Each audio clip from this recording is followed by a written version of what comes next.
Before we jump in, be sure to hit the subscribe button. Listen, this channel is for people who want to have real conversations, no fluff, authentic, where we talk about money, mindset, and relationships and everything else under the sun, as long as it gets back to the money and how we can level up in life. Now, let's be real. Subscribing to this channel helps my content reach more people, which gets me closer to monetization so I can continue to keep giving you high quality content. Now, if you rock with that, be sure to hit the subscribe button as well as the bell notification. Let's get back to the video.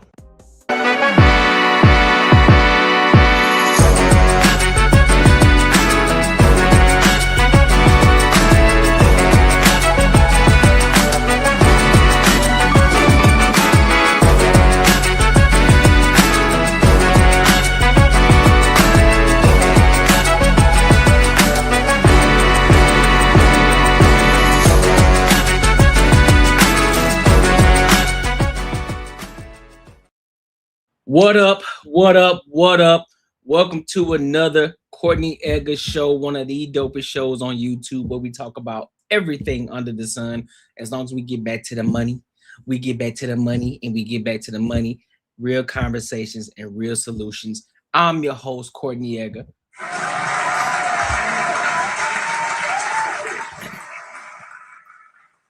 To my ENG family, what's good with you? If you want to be a part of the ENG family, make sure you are tapped into the memberships. I dropped those tier prices too for y'all, man. I know a lot of y'all going through it right now, so I dropped the prices for you because I'm looking out for you. I want y'all to be a part of the ENG community. I want to make sure that we grow and build this thing up together, all right? So what's up, my ENG family? What's good to my new subscribers? What's good to my people who just watching in the background? What's good with all y'all, man? We got a lot of topics to talk about today. We're going to be covering everything from money, from a money perspective, from a wealth perspective, everything, right? Because we want to dial things in. We're going to be talking about Jay-Z. Then there's another video that just surfaced from the Taylor Frankie Paul, you know, from that incident with her hitting on her husband, well, her boyfriend, whatever he is. We're going to be talking about Aisha Curry. She's back in the algorithm again. But not for the reason that you think. I think this one is going to actually be a little bit different. And then we got some other things. We're going to talk about Fatty and all this. Well, the women on Fatty's panel. Shout out to my girl Melanin Legacy and all of that. So we got a lot of things to cover today. But before we get there, make sure you like, you comment, and you subscribe for the algorithm. And make sure you hit the bell notification because it helps the algorithm push my content out to reach more people so we can grow this thing together. All right. Also, this is what I need y'all to do. My ENG family. If you aren't part of the ENG, like I said, join the membership to become an ENG member. All right.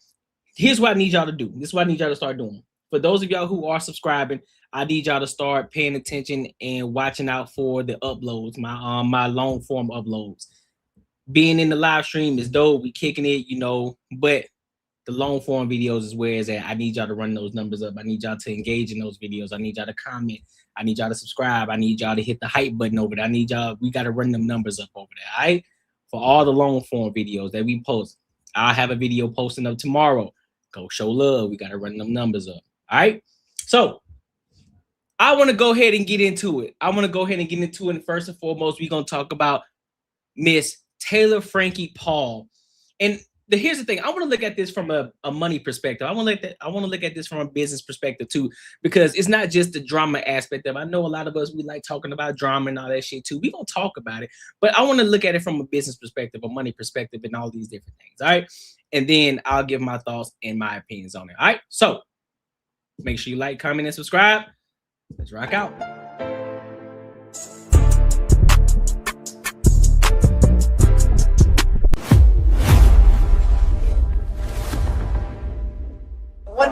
I can't care why I'm outside my house and he's inside. Bring him out here and me inside. This is my house. Right. And we can do that here in a minute. We were just hoping that a little bit of breathing cold air would be nice. Hey, help.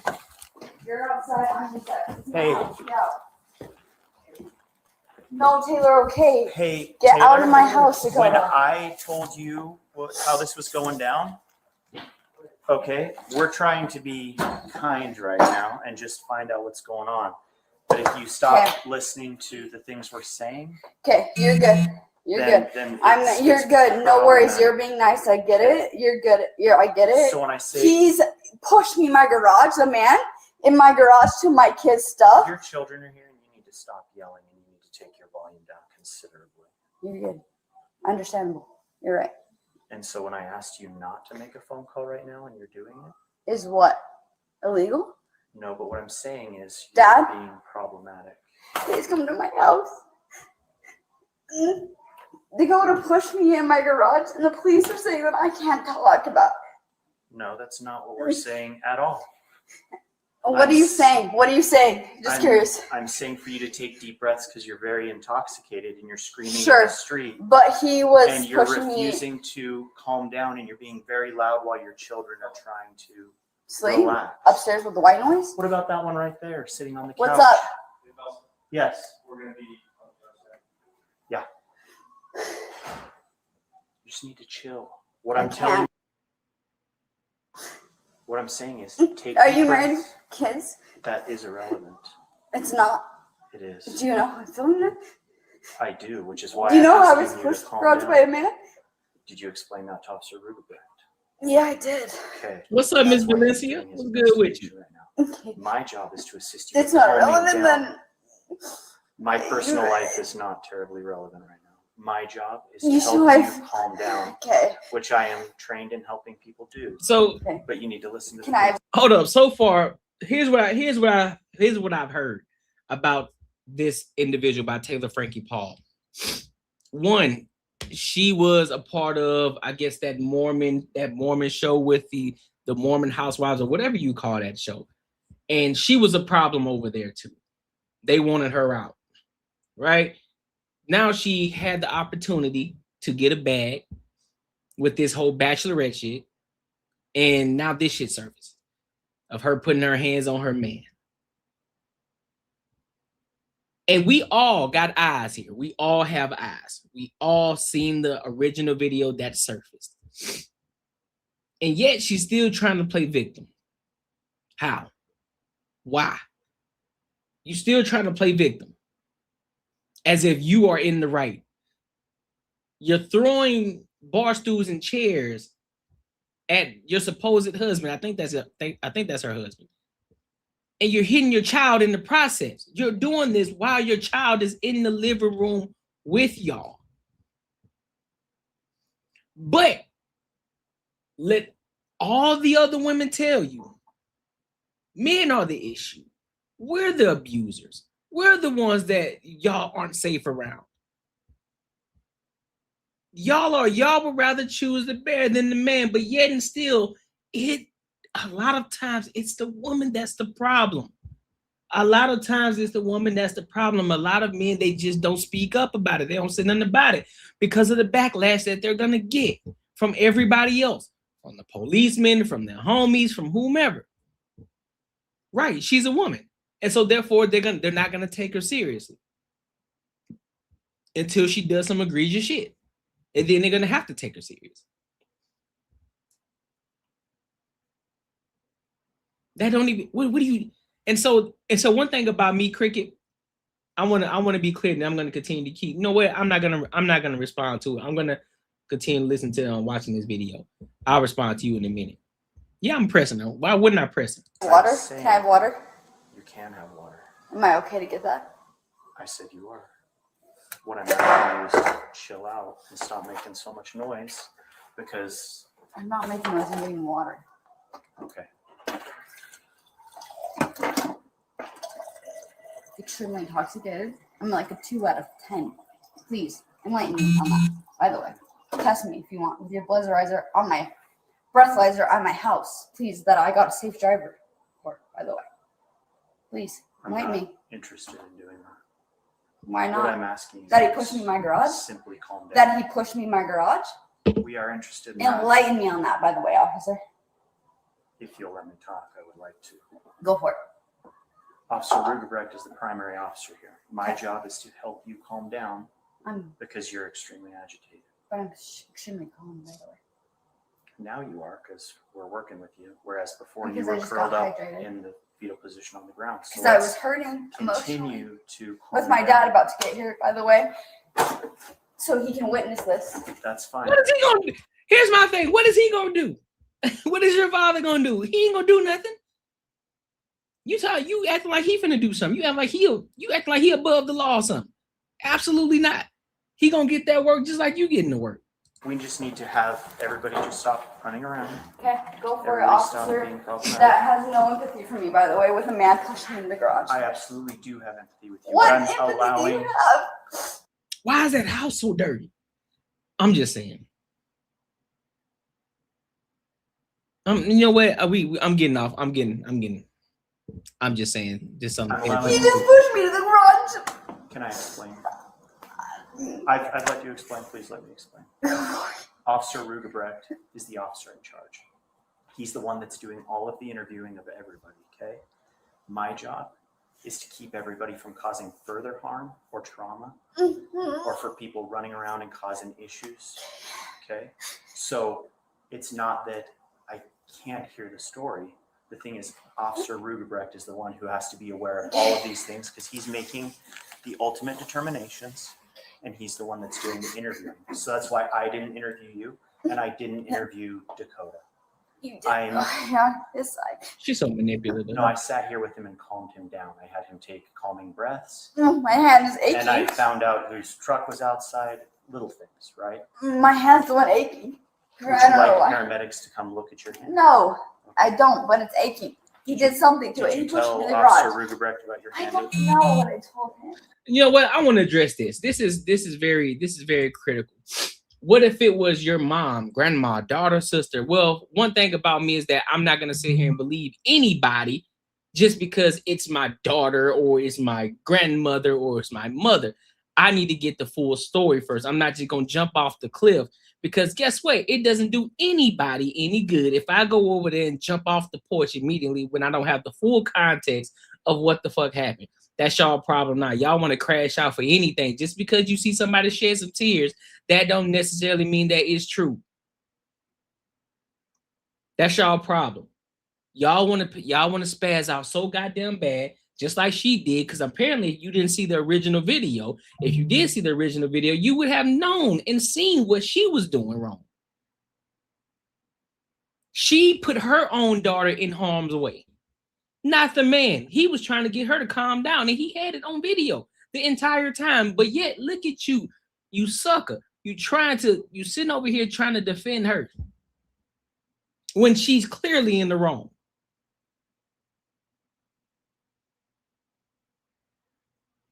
The hell I need to be jealous of her for? It's crazy. Y'all niggas. Hey, listen, bro. Listen. I know you a troller. I know you ain't got no profile picture because you hide behind your profile picture. Your name is Cricket. So we can't take you serious, but just for the sake of questioning, just for the sake of engaging with the chat, I'm engaging with you. But what you're talking about, you way the fuck off.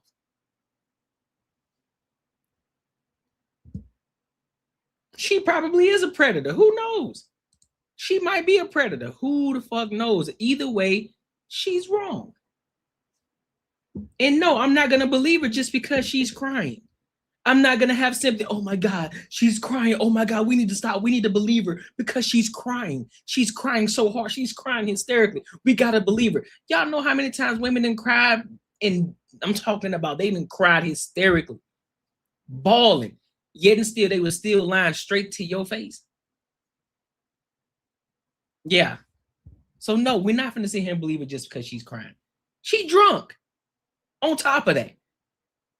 Well, we'll have Officer Rugebrecht come back in here when he's done talking with him, and you can tell him about your aching hand. My job is to encourage you to take deep breaths. What is your job exactly? To arrest me or to arrest him? Look at that. She can't even talk right. Please, so I can Slurring get shit. my kids and you can take me in. My job Look is at this to intoxicated assist Officer Rugebrecht in making sure everybody stays calm. And he's doing an investigation because we're getting calls from neighbors saying we hear she's so screaming drunk outside. And so we're trying to find out, is there a crime or is there just people that need to go to bed? What is it that's going on? Which is why Officer Rugebrecht is interviewing both of you guys and might interview you several times. And he'll ask you lots of questions. The best thing to do is to keep I just wanna yourself go to bed. calm, right? And hopefully we can get there soon as Officer Rugebrecht has. Do you mean a Dakota couple- agree on something, or is that not allowed? She drunk. But right now we're. My dad's about to come, and they're gonna be hell loose. So I'd like to let him go before my dad gets here. Well, Officer Rugebrecht and I will make sure that nobody harms anybody. I don't think anyone's gonna harm anybody. I just want to go home in peace. And we go to bed. Yes. My understanding is that Dakota would also like to. She drunk as hell, But y'all. because drunk of the and she nature of what intoxicated we're as hell. all here for, there's screaming and yelling, and Is that a truck us- crime to fight? It depends. Is it a crime to fight? It depends Yelling? on what somebody does. Yelling? Right? Is that a fight? Is that a crime? Yelling in itself or arguing with somebody is not illegal.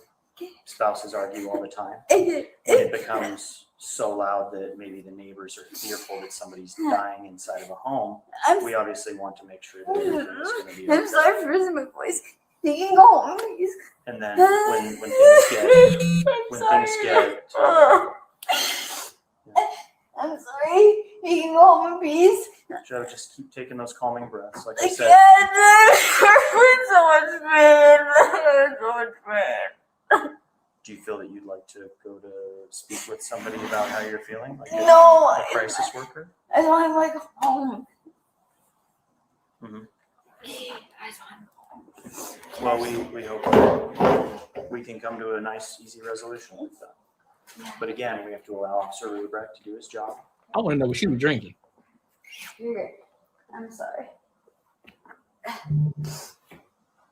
Dog, she's so drunk, bro. I think I'll do a wraparound now. We'll wrap around. I just want to say goodnight, and then I'm gonna go to bed. Is that okay? Is that a crime? We're not going to go talk with them for a while. She's so drunk. Why? She's Rugebrecht has so to go perform drunk. his She's investigation drunk out her and his mind. investigations. We keep people separated. Can I go pee? Do you have to do that right now in case Officer Rugebrecht needs to come talk with you? Yeah, it would be 2 seconds. It would be.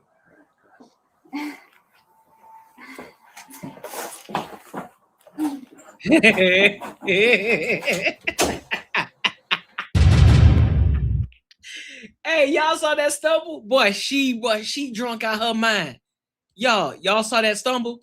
Hold up. Watch this. Look, watch that dip. When she hit that corner, when she bit in the corner. She bit in the corner. Watch how she dip. Watch how she dip. Watch how she dip.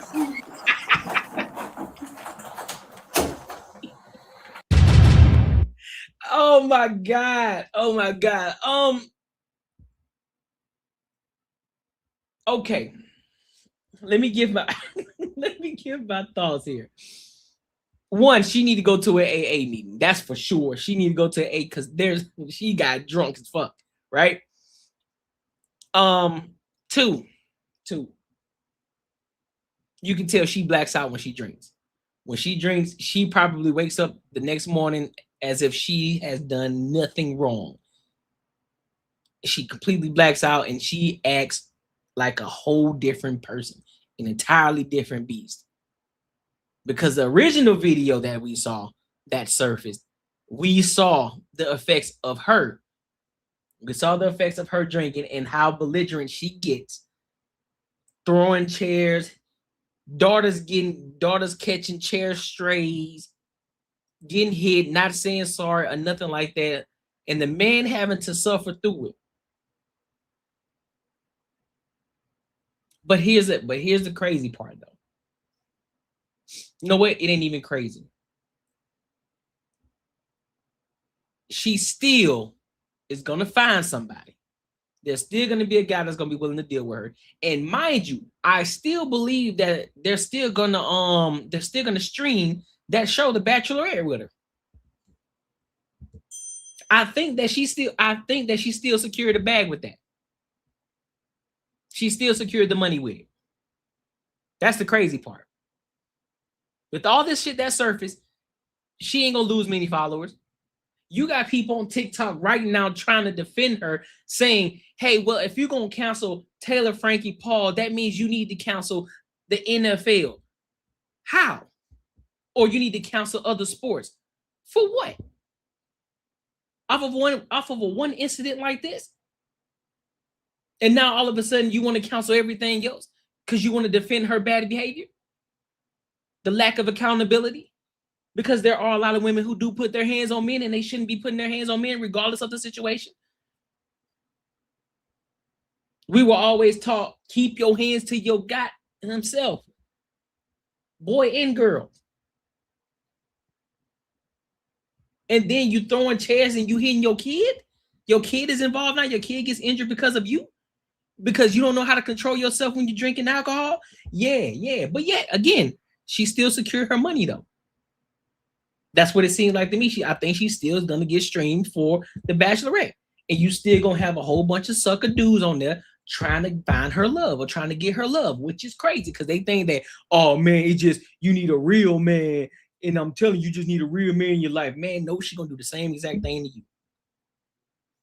The same exact thing. No. That's a bad bet, brother.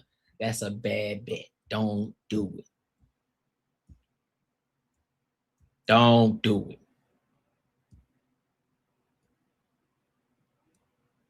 Cricket, she might be the one that might be your type. You probably like chicks that go upside your head, huh? You got so much lack of respect for yourself, you allow a woman to put her hands on you. That's crazy. But hey, it be what it is, though. Make sure you like, comment, and subscribe for the algorithm. Make sure you hit the bell notification, all right? Also, make sure you become a member. Make sure you become an ENG member.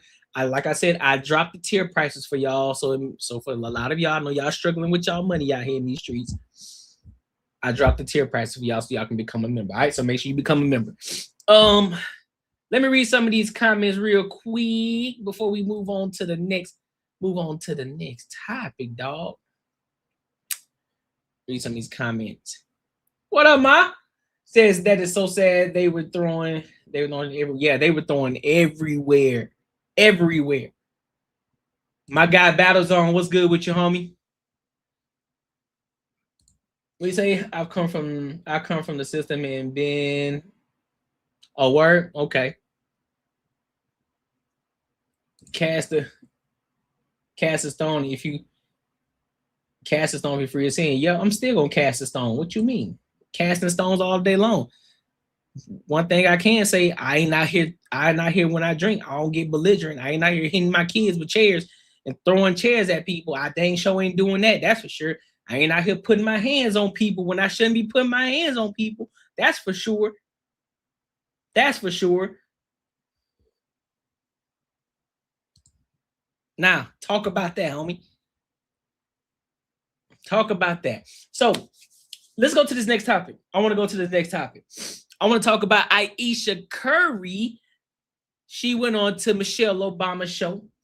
And for the first time since Aisha Curry has been getting on these podcasts and, you know, she getting some visibility, she's starting to actually speak the way that she should have been speaking long before. She's speaking about her husband the way she's supposed to be speaking about her husband. This is what an empire looks like. This is how you're supposed to big up your husband. Anytime that you out here in these streets or you in podcasts, you get some visibility, people want to ask questions, they want to get your side of the story. This is how you're supposed to do it. This is what you're supposed to do. This is what you're supposed to do. And this is how you can continue to keep growing that empire, building that bag, getting to the money. You feel me? So let's go ahead and dive into it, and then I'm going to give my thoughts and my opinions. All right? So let's go ahead and rock out. Million.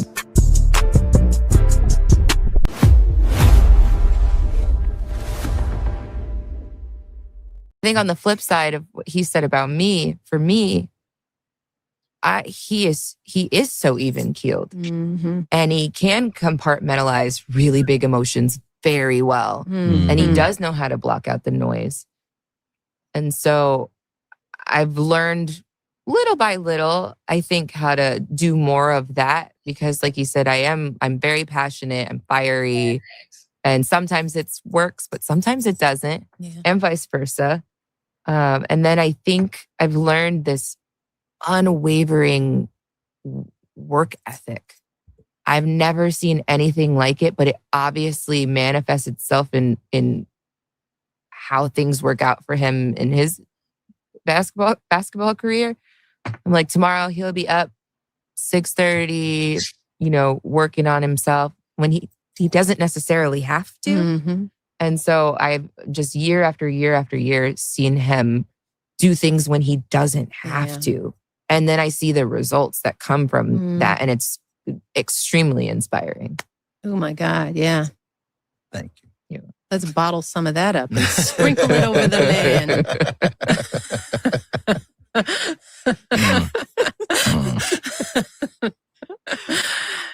That's very sweet. Thank you. I'm so proud of you too. Hold up. Why it seems so dry, bro? Why does the conversation seem so dry? Listen, fuck that, bro. I'm not finna tiptoe. Why does her show seem so dry? Why is it just so like they don't know what to talk about? Like, where's the emotion? Where's the true engagement? Where's the real laughter? It just seems like it's just nobody knows what to say next or what's coming next. They just in there just that's so sweet. Bottle that up. Like they don't know what to say. They just I don't know, bro. It's weird, bro. It's cringy as fuck to me. It's cringy as fuck. But that's beside the point. This is something that we talk about all the time. Because there have been many celebrities, many women, Aisha Curry being one of those individuals, who have gotten on many podcasts, where their husband makes millions of dollars. They are the big dogs out here in this world. Michelle Obama too. She's been on different podcasts as well, right? When their husband is the elite. Where these men, their husbands are the elite, the best of the best. You know what I'm saying? And the fact of the matter is,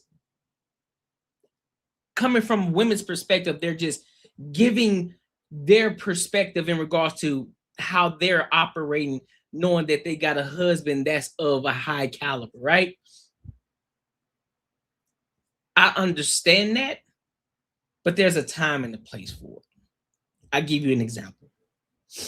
LeBron James was on, he got interviewed by, I think his name is Speed. Right? And Speed asked him about, Speedy or whatever his name is. He asked him about his relationship with his wife and just kind of get some insight. And LeBron kept it simple. That was it. He said, listen, you know what I'm saying? We've been together a long time, and I'm paraphrasing it. We've been together a long time. You go through your ups and downs, but you continue to, but it's a strong thing that we've been doing. That's my chick, that's my lady, and we're going to continue to keep rocking out. You keep it short and sweet. But the issues with a lot of these other women, they got to go into detail. They got to talk, whether it may seem as if their intention is for them not to talk down about their husband. They end up talking down about their husband because they always, well, I want to do this, but he does this. And, I'm trying to be this person, but I can't because he do X, Y, and Z. And so like, you just literally kind of shitting on your husband a little bit instead of you actually getting on these platforms and talking up your husband, big up in your husband. Like in this case scenario, and I'll give you another scenario. Kelly Rowland, right? It's a prime example. She was on another podcast, and she asked about the man that she's married to now. Kelly Rowland had everything to say about her husband, and she big upped her husband. Everything. How great of a man he is, how great of a supporter he is. How she felt empowered by him, that she felt comfortable, safe, all these different things. Big up in her husband, big up in her man, like you're supposed to do. Talking big about your husband, because that's your husband. You chose him. So why not speak big on him? You chose to be with this person for the rest of your life. So why not big up your husband? He created this space for you to live your best life, to live debt free. You out here making money. You can do whatever you want. You can go wherever you want. You can live the life that most people only could dream of. So why wouldn't you big up your husband? making sacrifices that you don't even know he making sacrifices for. So why not big up your husband? Just as they would big up you.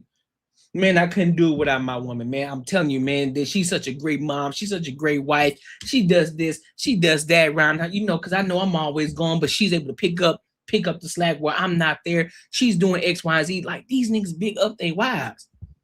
Why can't y'all do that? But shout out to you, Aisha Curry, because this time you did what you were supposed to do. You big up your husband. You said how you're learning from your man, because this right here shows that he's leading, because you're learning through his leadership, through him actually taking action and being the one that's leading from the front. And so you're seeing his discipline. You're seeing his tenacity, considering the fact that he don't have to do it, but he doesn't. So therefore, that then starts to rub off on you as the wife, because you're following him. You're seeing what he's doing. You see how he's staying consistent with the thing. So therefore, that just rubs off on you naturally. He don't even got to tell you to do it, because you see it. You see it on a consistent basis. Year after year, he's doing it. And also you can see the results that come with it. It's like, damn, he's doing all of this, and he became one of the greatest to ever do it. And through all of this discipline, year after year after year after year. What if I start implementing that? Maybe I can start seeing this greatness. Let me follow the footsteps of him and follow his leadership. The results will come. The money will come. You just got to stay consistent. Stay disciplined. Ladies, this is for y'all.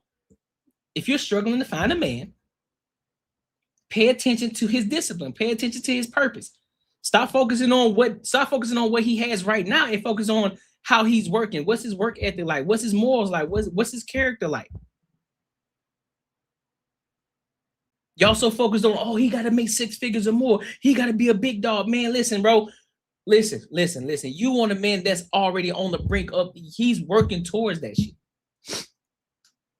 Y'all act like y'all just a big, okay, well, I make $60,000 a year. I need a man that makes just as much or more than me. Cool, have your preference. But is that it? What does loyalty look like to you? When you say care, when you say you want a high value man, what does that look like to you? When you say you want a man with a good job, what does that look like? You say you want a man that makes a ton of money. Okay, you got to understand what comes with that too. All you see is the dollar signs. Oh, he makes good money. Okay. But you got to understand what comes with that. There's a lot of different things that they don't talk about that comes with that. Are you okay? Are you okay with the fact that he's going to be gone 90% of the time? That he's going to be constantly busy? Are you okay with that? Them trips that you think you're going to be taking, you ain't going to be able to do that. Considering the fact, if you want him to take family trips, you want to have your vacation. Even if he does go, understand that he probably going to work on the vacation too. Are you okay with that? You see what I'm saying? So, hey, shout out to you. Shout out to you, Aisha Curry. Continue to keep doing what you're doing. Continue to keep big up your husband. This is what we need to see. This is what we need to see more of from y'all celebrity wives. Start big up in your husbands. Close your eyes and you can see. You can hear Kevin Hart. Chill out, bro. Chill out.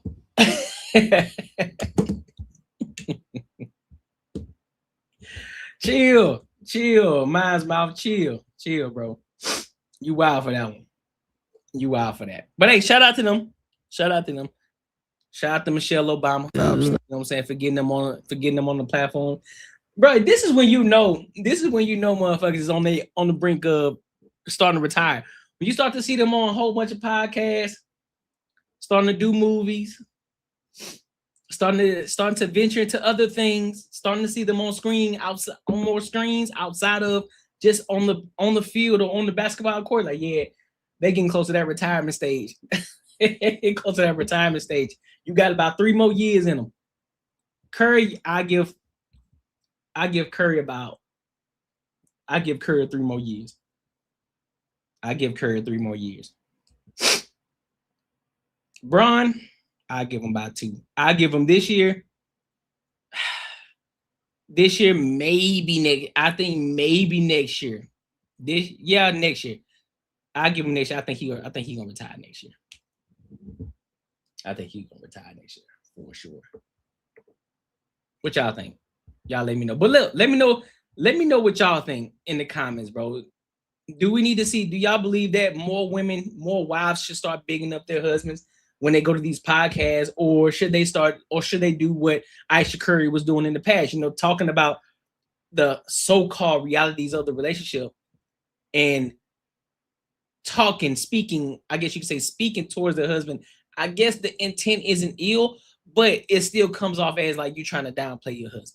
So let me know what y'all think in the comments, and make sure you like, comment, and subscribe for the algorithm, and make sure you hit the bell notification so you won't miss any of my uploads, any of my long form videos. All right. Listen, if you enjoyed this video, be sure to check out either of these 2 videos right here, and make sure you share this post with your friends and your family. Yeah. Let me see. Let me read some of these comments real quick. I close my eyes. I can see CES at the door yelling at a cat.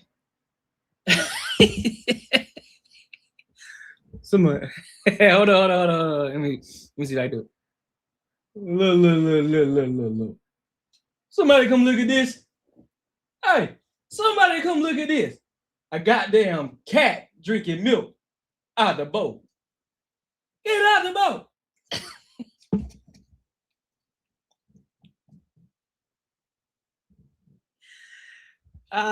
Shit, bro. Just get normal people. Hollywood. Hey, I agree with that too. Just get normal people. Get good people. That's a fact. I agree with you on that. Get you a normal person. But here's the thing though, Cricket. Most people are normal. They just think that they're abnormal just because they got a little bread. But majority of people are normal people. Real talk. Majority of people are normal people. So yeah. Hey, man, I forgot to pull on my damn thing. Hold on, give me a second, y'all. Give me a second. Hey, Pearl, it's your 16th birthday. He said, and Bull City said, nailed it.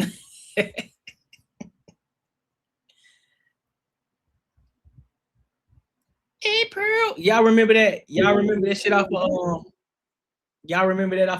SpongeBob when they were singing? Y'all remember Pearl? Hey, Pearl, it's your 16th birthday. The fake Backstreet Boys. That shit was funny as hell. All right, let me see. A second. No, let's take this off. I don't want this. We can remove that. Remove that. We can definitely remove that. All right.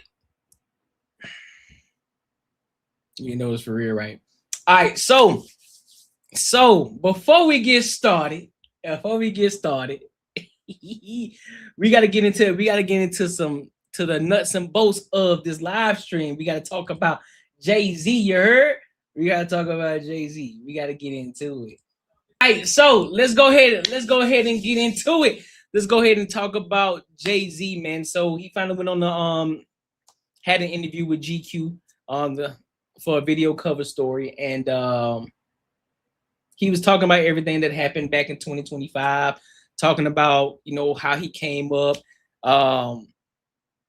and everything with Rockefeller, you know, the business ventures that he tapped into, and just everything overall, and who is Jay-Z, right? And who is Jay-Z today? You know, the money that he's made, you know, the albums that he put out, the people that he's interacted with, everything. So we're going to dive into this. And honestly, we're going to kind of dissect it too, and how the cost of this alleged grape situation and how that actually affected him when that shit came about, you know, with friends, family, you know, businesses, and different collaborations that potentially could have happened. So he's gonna dive into that, and then I'll give my thoughts in between, because this is a longer video, so I'm gonna pause in between, you know, just kind of give my point of views and different things like that. All right, so let's go ahead and rock out.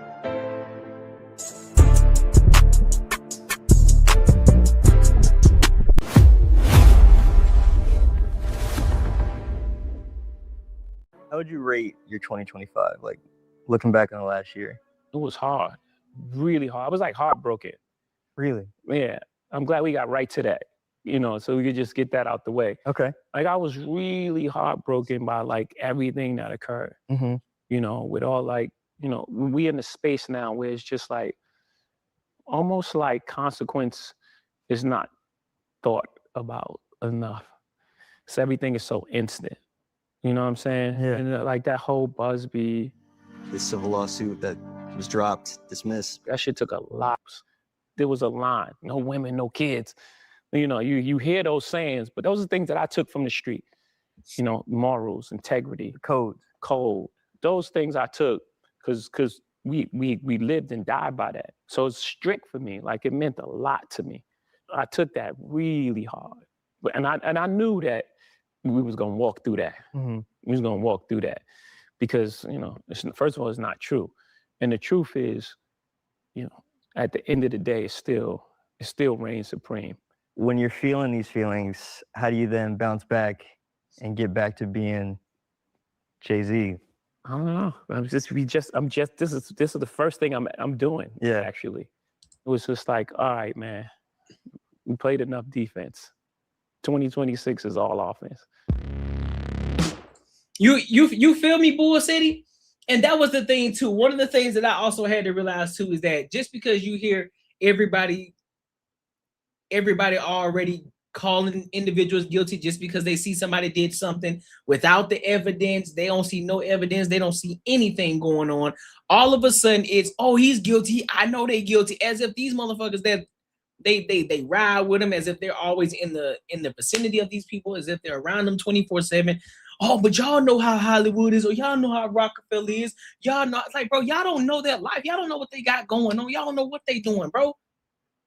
And so I'm also of the belief of, listen, bro, listen, I'm not finna sit in here and judge somebody on a court of public opinion if I don't have the evidence. I'm not gonna sit here and say that. I don't care what it is that I may think or what theory that I may have or what it may look like. If there's no evidence, I'm not gonna call you guilty. I'm not gonna do that. Regardless of how you feel, regardless of your disdain, I'm not doing it, bro. I'm not.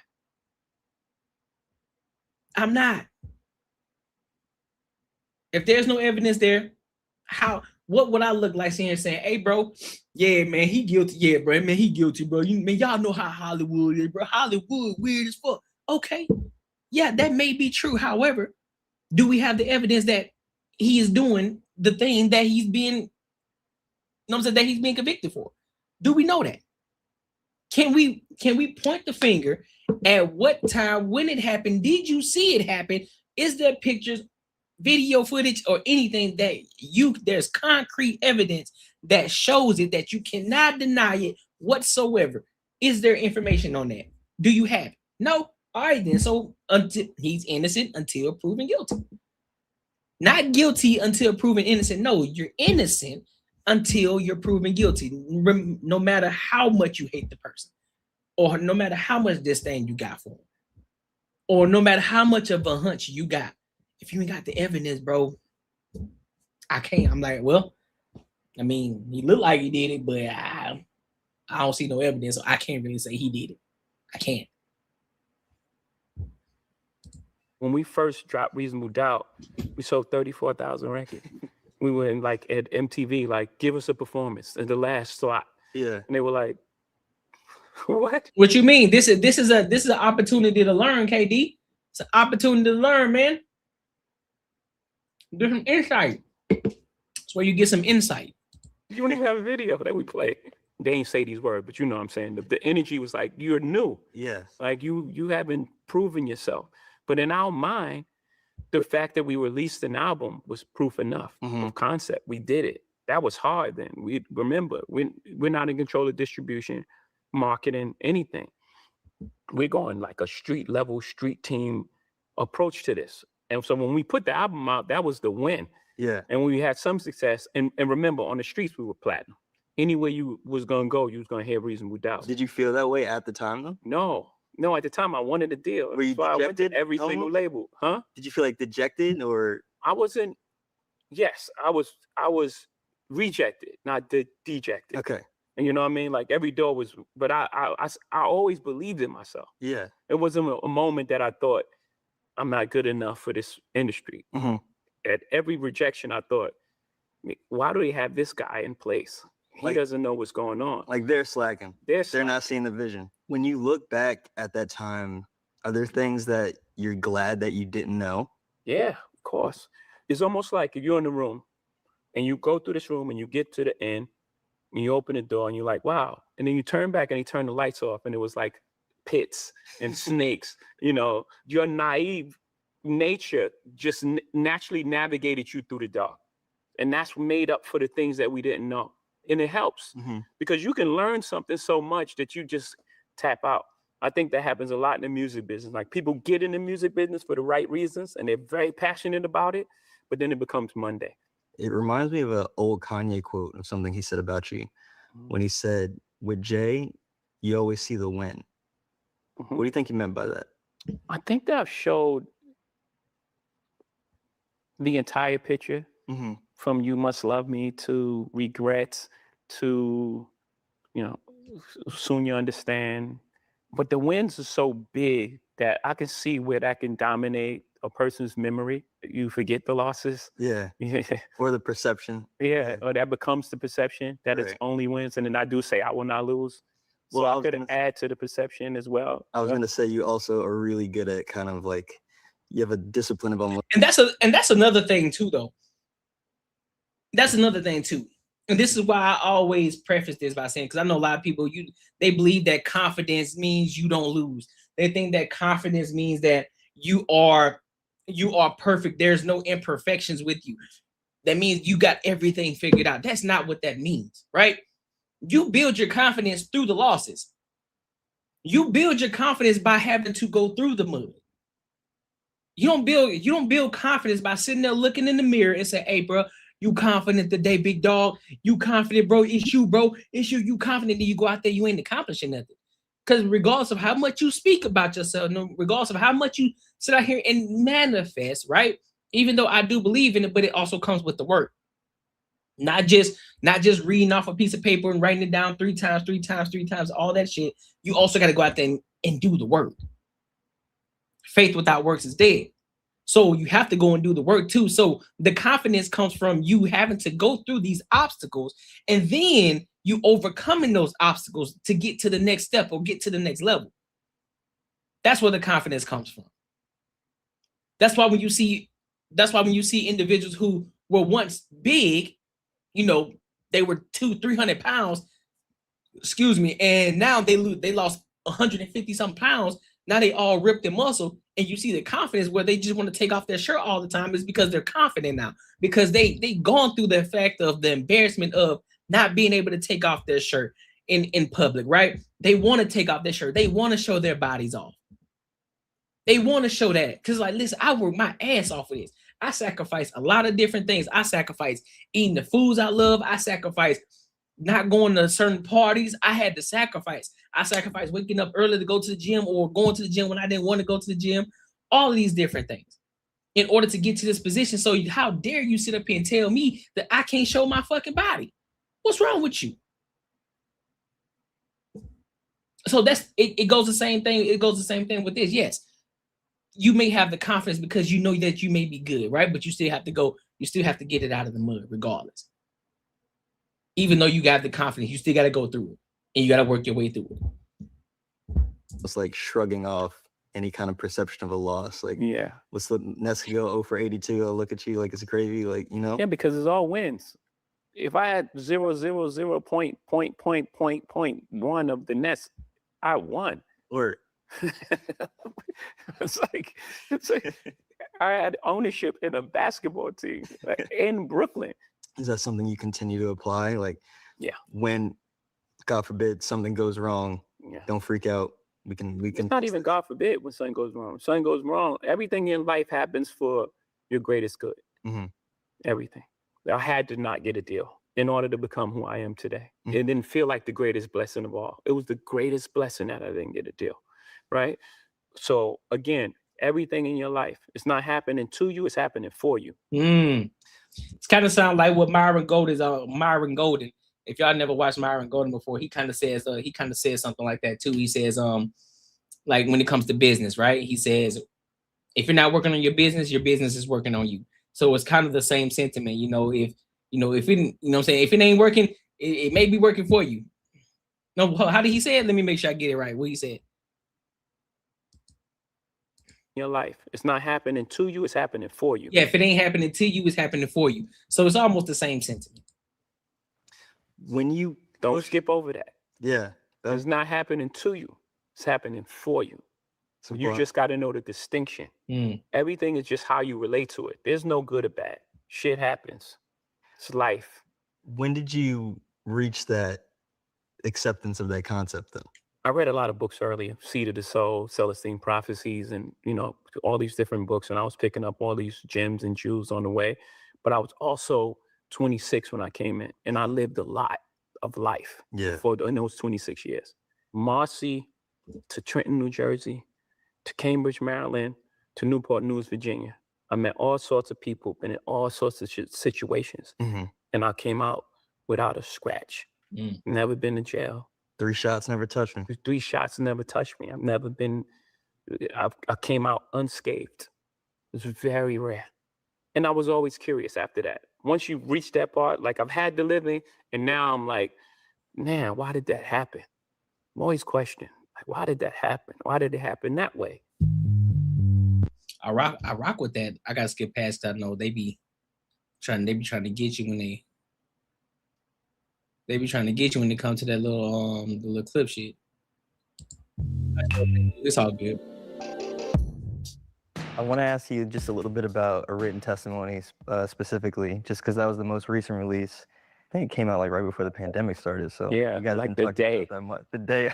Yeah, my favorite verse is off that just jumbled track. I love that track.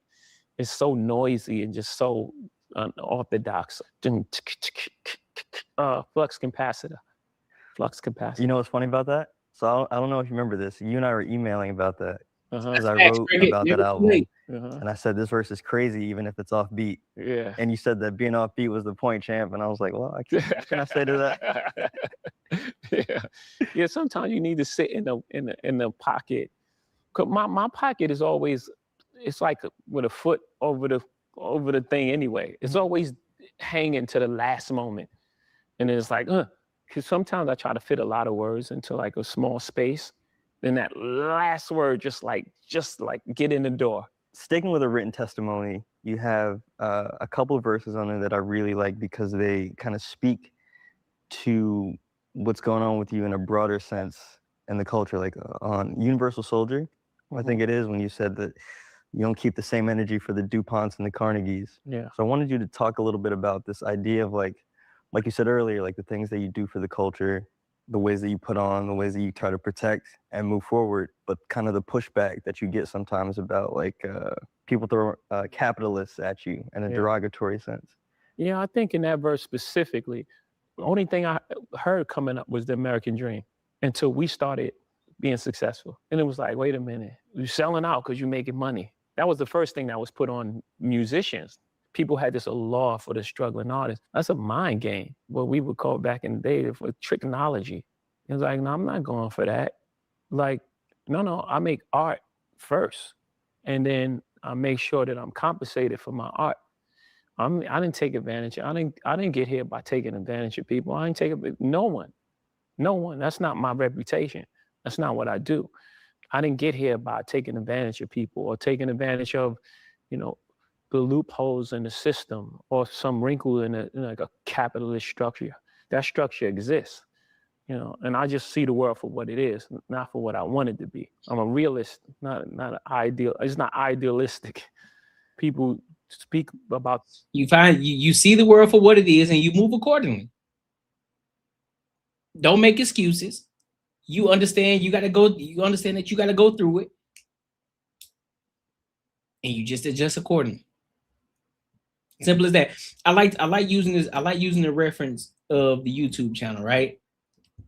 Because there's many situations, you got celebrities who, they had a strong suit in Hollywood, but now all that shit's starting to die down. So they come over here to the YouTube channels and trying to make it big, and all of a sudden you're talking about, oh, you got 20,000 subscribers, or you got 30 or 40,000 subscribers, or 100,000 subscribers. And it's like, fam, you supposed to have that.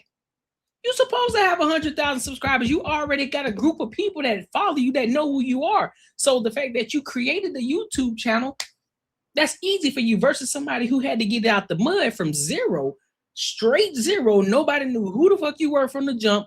You got to create something and make something of yourself. That's a whole different ball game, how you looking at it. The world, how they want to see it. You're never going to win like that.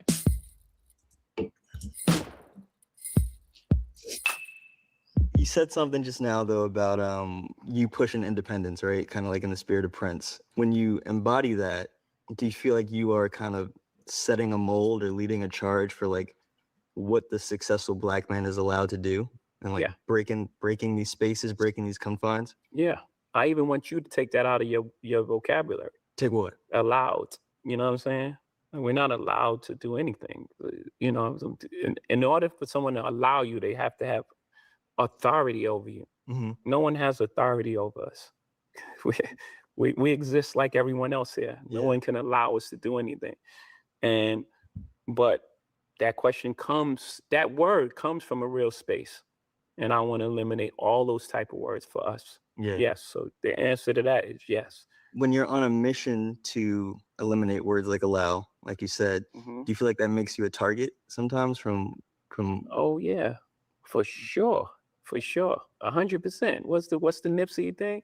Pray for me, y'all. One day I'm gonna have to pay for these thoughts. Real niggas is extinct. It ain't safe for me, my dog. These are real fucking lyrics. You've come back to that a lot in the last few years. Like the more I reveal me, the more they will kill me. Stuff like that. When you say they, like, who is that? Whatever the threat to, however the system is set up to keep things at status quo and keep us in a position of using words like allow. So anyone that's culpable in creating the system that we operate under, that's they. Yeah. That's they. And it actually goes beyond color. Yeah. Because I've encountered that a lot. Where it was just like, okay, this successful Black man, make it. Let me go to him. Yeah. And for help. And they're like, you don't fuck with no rap shit. Oh, wow. Not like out like that, but you know, that's the energy. Like the energy. It's like you see the energy. Yeah. You know? I was thinking about how you described last year as being angry, and for the first time in a while. I wondered what it felt like to be pulled back into that feeling, and how you pulled yourself out, or how you leaned on the people around you. Yeah. I've been saying to pull you I out. needed the people around me more than ever. Because usually when I have that feeling, I would just make music and just be therapeutic. I'll be able to, I bloat it out. Yeah. And I would be like, I'll move on. I had to sit in that for a long time. And luckily I had that. And again, I built this. Make sure y'all hitting like on the screen too, y'all. Make sure y'all hitting like. I should have a lot of likes in here. Make sure you're hitting the likes. Make sure you're engaging in the comments too. Don't just be ghost watching. This circle that's really safe for me, of people that really love me, not using me, and really care for my best interests. So I was able to have that in the time, the most crucial time for me. Yeah. Especially people that were close to me, and I'll explain. So when those type of things happen, people run. They don't care what happened. They don't. All right. So for those of y'all who don't know, of the situation that he's talking about. So I want to give just for reference. We're gonna come back, but just for reference, I want to give y'all an idea of what he's talking about.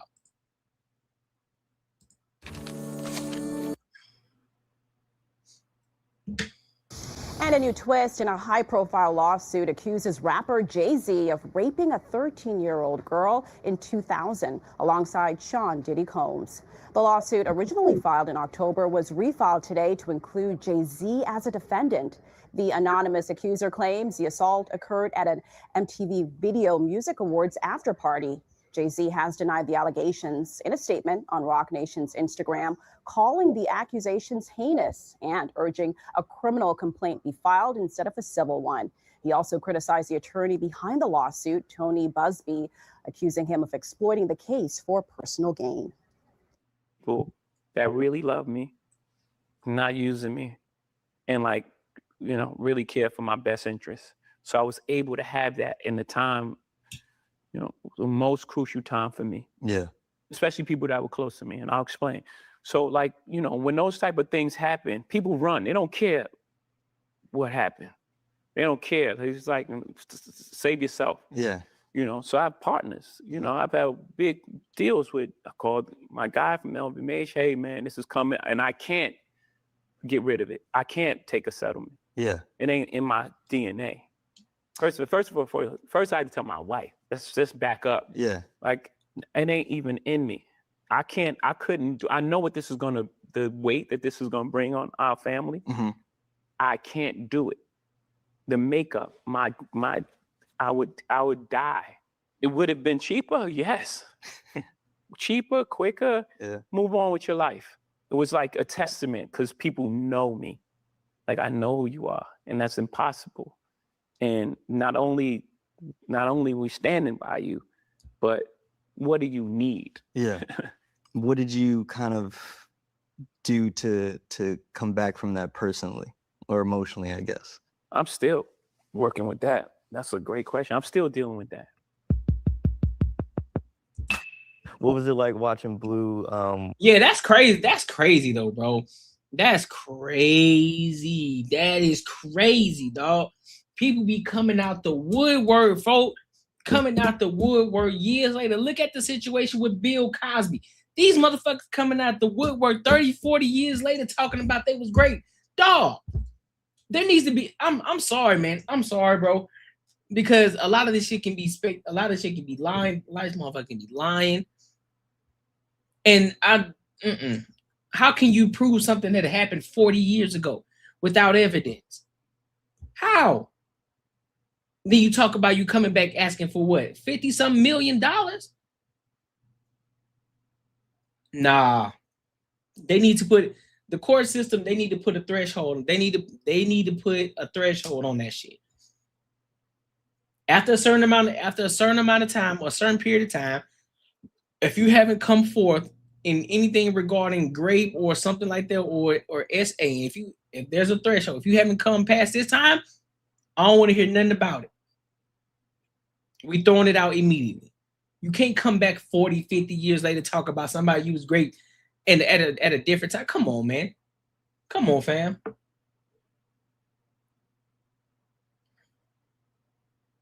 That don't make sense to me. I never understood that. Never understood that. Facts, boy. See, a statute of limitation. There has to be. Coming to her own even more on this most recent tour. That was amazing. You know, because on the first tour, you know, there was a lot of conversation around her first performance. Mm-hmm. And she worked really hard to get to that point, but she still wasn't going for it. She still was like going through the motions. And then after that, she just started going for it. Like, she started fighting back. I saw her fight maybe for the first time in her life, like fighting back. Mm-hmm. You know, like, not everything is just given to her and everything is easy. She had to fight for that, and she fought for it. Then to see her do the amount of work, she's almost on every number. Yeah. I had to take her off physically or some number. Like, man, you can't be on that stage where she's singing, you know, 6-inch heels. You crazy? That's never gonna happen. Yeah, and that's what I'm saying. That's what I'm saying though. That shit needs to be across the board. That shit needs to be across the board. Every state, it needs to be across the board.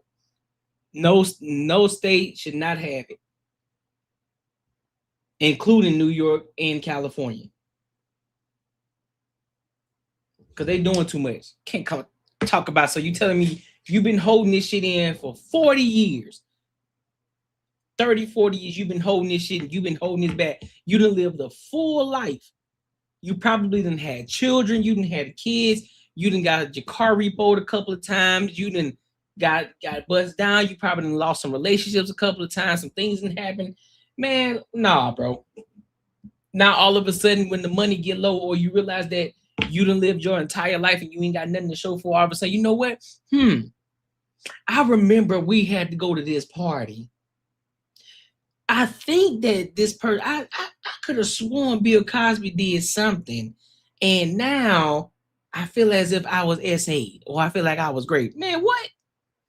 Mind you, Shorty said that Bill Cosby gave her, what was it? Was it wine and an aspirin? Fam, in what world? In what world? If that's your first glass of wine, in what world are you gonna take 2 pills? If you at somebody's place or wherever y'all at, in what world are you gonna take 2 pills with some wine? Why?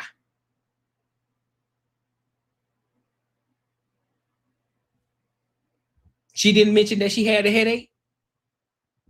That ain't what we heard. We ain't mentioned nothing about it. She ain't mentioned nothing about her having a headache or nothing. So you telling me this man just walks up to you, hands you 2 medications, that's aspirin, and some wine, and you took it.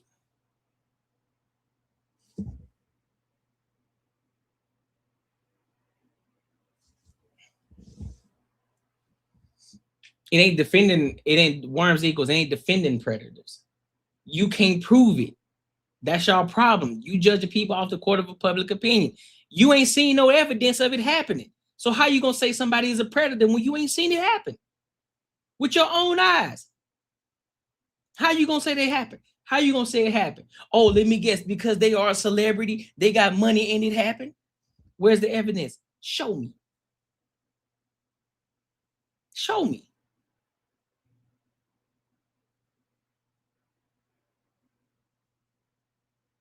Yeah, it could have been a Quaalude, it could have been anything.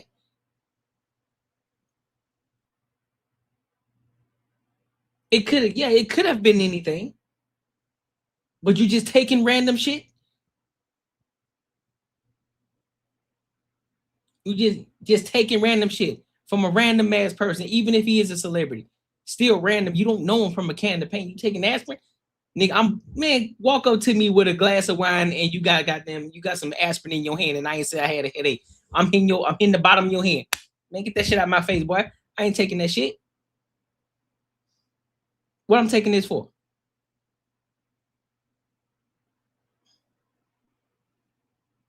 Nigga, I'm not taking that shit. What's wrong with you? That's what my parents told me. Don't take shit.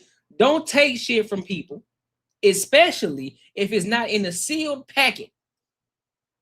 If it ain't in a sealed packet, don't take it. Also, don't leave your drink. Don't leave an open container around people. Keep that bitch covered or keep it on your person so nobody can drop shit inside your cup. I was always taught that. Everywhere I go, especially when you in a public place, especially a place like a club or a bar, keep your shit covered. What we talking about?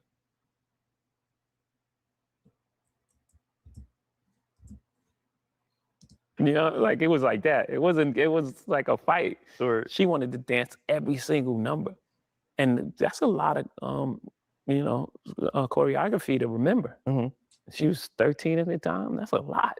And she was nailing it. She was going crazy. That's what's up. Yeah. Like Blue is a crazy pianist. But she won't let us get her like a teacher. She don't want to be mentored in that way because she wants it to feel just like fun. She don't want it to be a job. Mm-hmm. But when she has a perfect pitch, anything.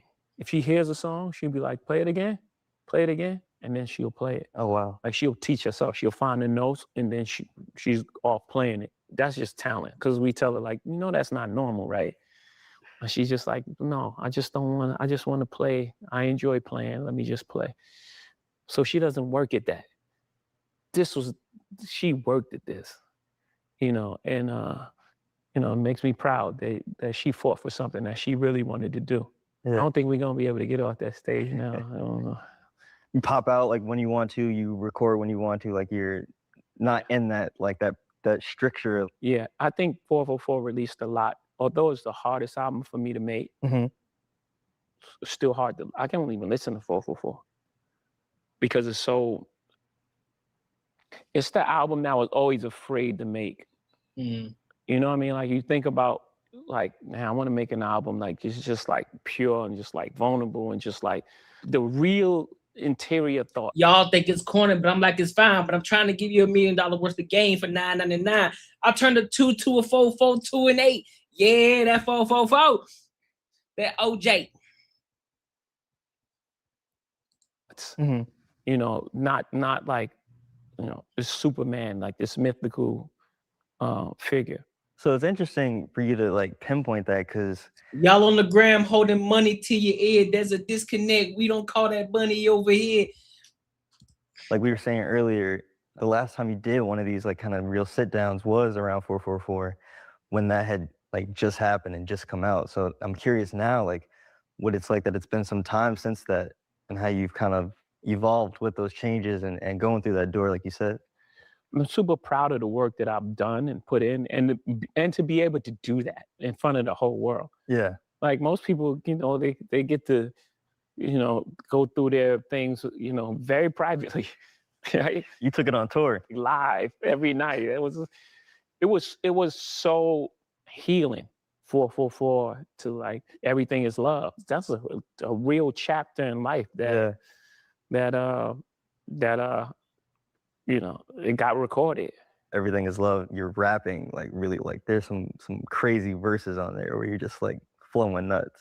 Like friends and nice, like. Yeah, thank you. And I'm a fan of my wife's creativity. She's a monster in the studio. She can hear like a sound off of like a drum 8 months prior and be like, what happened to that drum that was, remember that song that I'm like, no. And she'll pull out a drum sound that's like needed for that moment. You know what I mean? Like she's a great producer.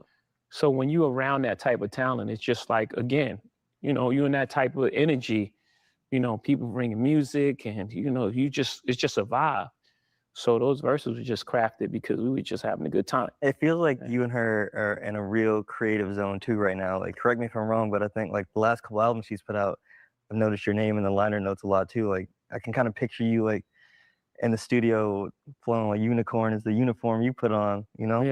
When we're talking about putting on for the culture, what does it mean to you to be at the helm of a cultural event so important as the Super Bowl?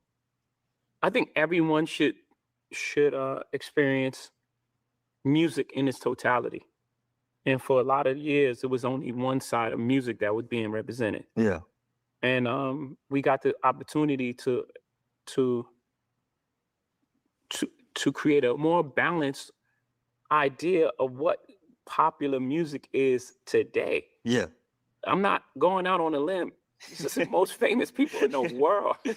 Statistically supported. It's like I'm not like I didn't pick like the indie artist that I really like from Portland. The #1 streamed artist in the world. Him.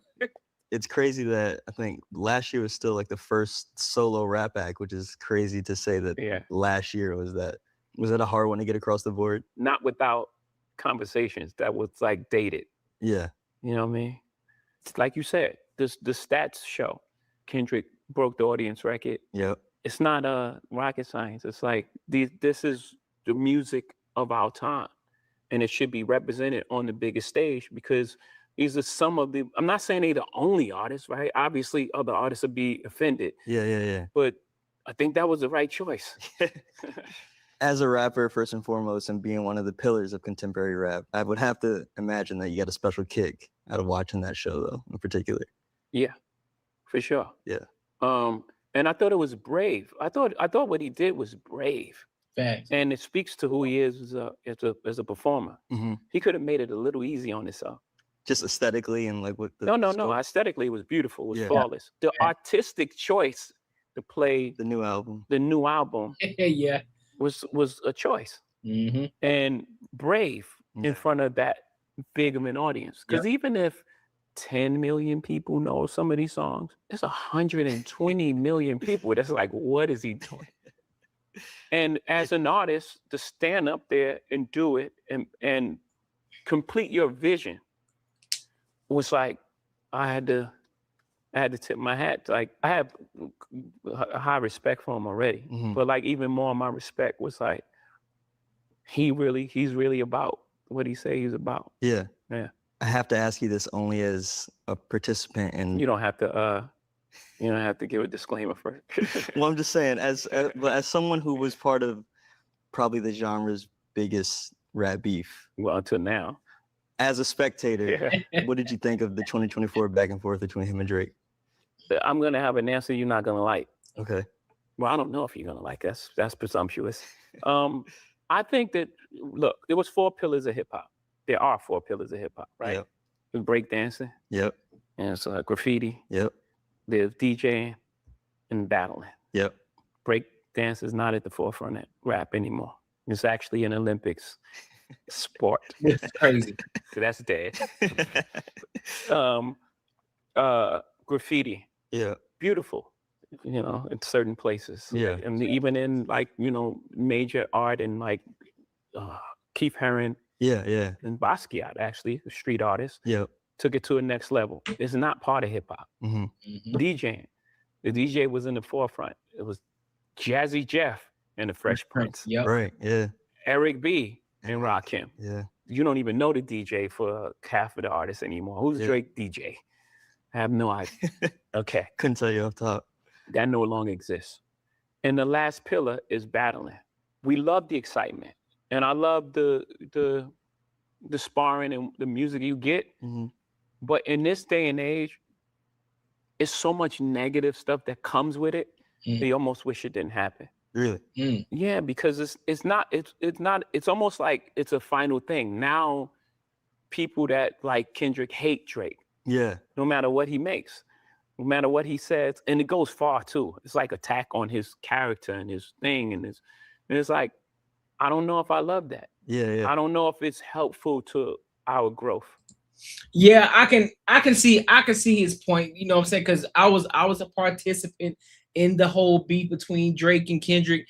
And I knew out the gate when I saw Kendrick, when I first heard about Kendrick and I started listening to Kendrick, I was like, boy, this dude here tough. You hear me?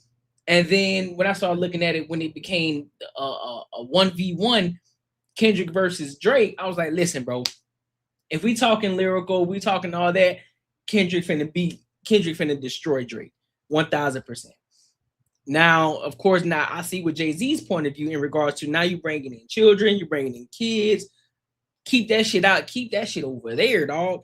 Keep all that shit over there, homie. Keep it over there. Keep all that bullshit over there. But just like everybody else, we love the drama. We love the beef. We want to tag in. We want to give our piece. We want to give our thoughts on what's going on. But at the end of the day, I like both Drake and Kendrick Lamar. I listen to both of them. I like their music.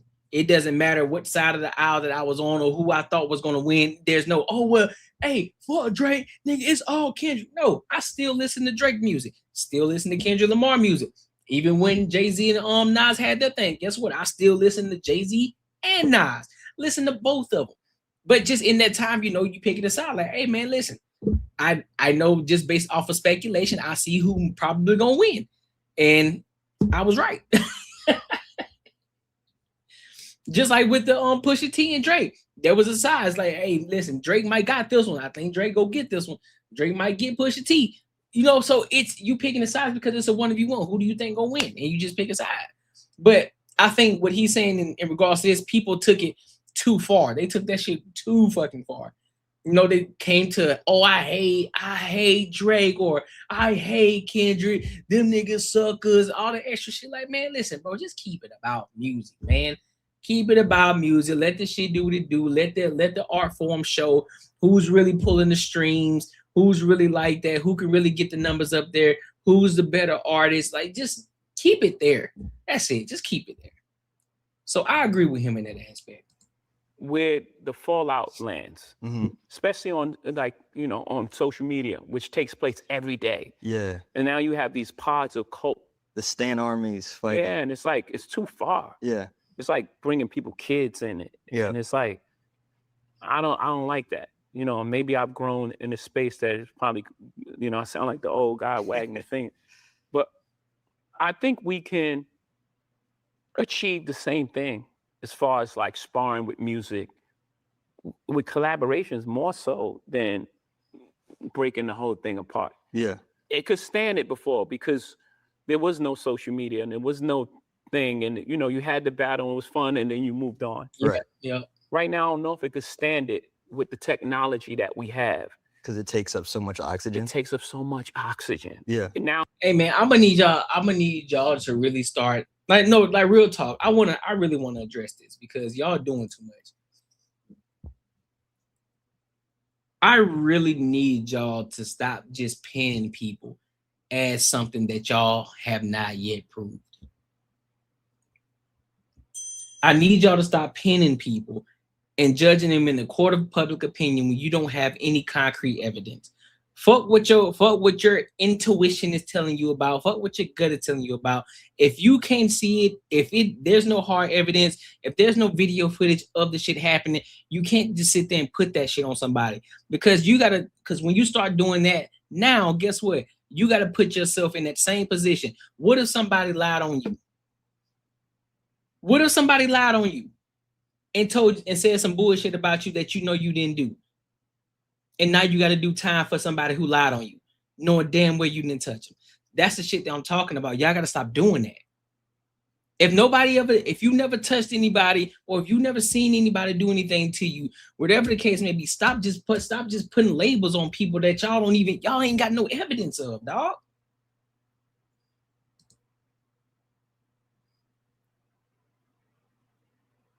It don't matter whose name in the files, bro.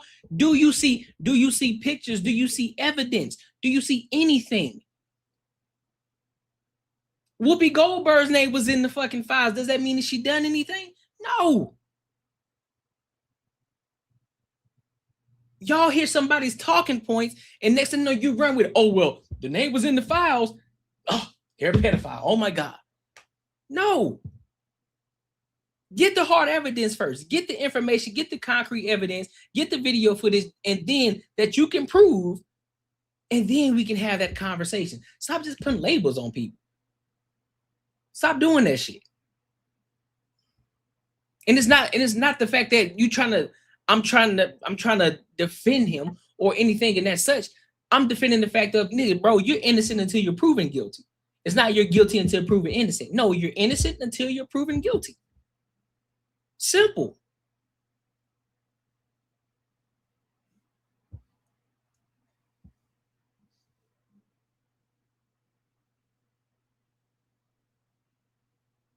That's crazy. it's just like every day they're just trying they're to still talking about it. It's not just talking about it. Not like, yo, this song I like. Okay, I pray to God. Well, you know what? I'm not gonna say that. Do what you do, bro. You continue to keep putting a label on somebody that you can't prove, that you have no evidence of. You continue to keep doing that. Do your thing. But I'm not gonna do that. I don't subscribe to that at all. I don't subscribe to that at all. Like this, you know, it's like trying to tear down the people's life. Yeah, yeah. It's like trying to, wreck this guy's marriage or this guy's relationship with his child. And it's like, I don't know, man. I don't know if it's worth it at this point. Yeah. I don't know. That's interesting. Again, I love the idea that we got so much music in such a short period of time. Great music. Just everything around it was just like, man, it's like taking us a couple steps back. Yeah. And we just grown so much that I don't know if, I guess I'm gonna say it, I don't know if battling needs to be part of the culture anymore. Interesting. I hate that I have this point of view. I do, because I know what it sounds like. I know what it feels like. That's fair. I hate it. It's just how I feel about it. Well, it even kind of extended to you, right? Because people. That's a fair assessment, though. That's kind of a fair assessment, because people are extremists nowadays. You got people putting labels on individuals when they don't have no concrete evidence. They just say people are something that because they heard they heard another favorite person say it, or they just have a disdain for a person, so they're gonna call them something just because they heard it on MSNBC or they heard it on Fox News. Then all of a sudden it must be law, it must be true because they heard about it. Like, stupid. So I agree with him in that sentiment. You know what I'm saying? Let's just enjoy the art, the art of the music, because we got there's so many different artists coming out now. Everybody's on damn near you can find every musician on fucking Spotify. And so I kind of agree with that sentiment. Made it a personal thing that you chose Kendrick for the Super Bowl. It's like, oh man, he's choosing the side and he's he's not. Like I don't have, what do I have to do with that? I chose the guy that was having a monster year.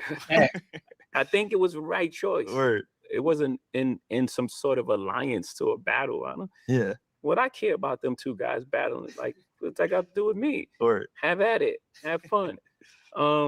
It's almost like not on just me. Because y'all got to think about it. This is for the business. This is a business. That's a business decision that he's making. When he put Kendrick on there, that's a business decision. Because listen, he's the hottest. He's the top dude. He's the hottest guy right now. The streaming numbers are at the sky high right now. Running. It don't make no sense to put anybody else up there right now but Kendrick Lamar. And pretty much the same thing with Bad Bunny, right? Even though we disagree with, him wearing dresses and shit and all of that extra shit they got going on, that's beside the point. He was the hottest thing smoking. So why not put him at the forefront right now and for the halftime show? Why not? So I agree. It's a smart business decision at the end of the day.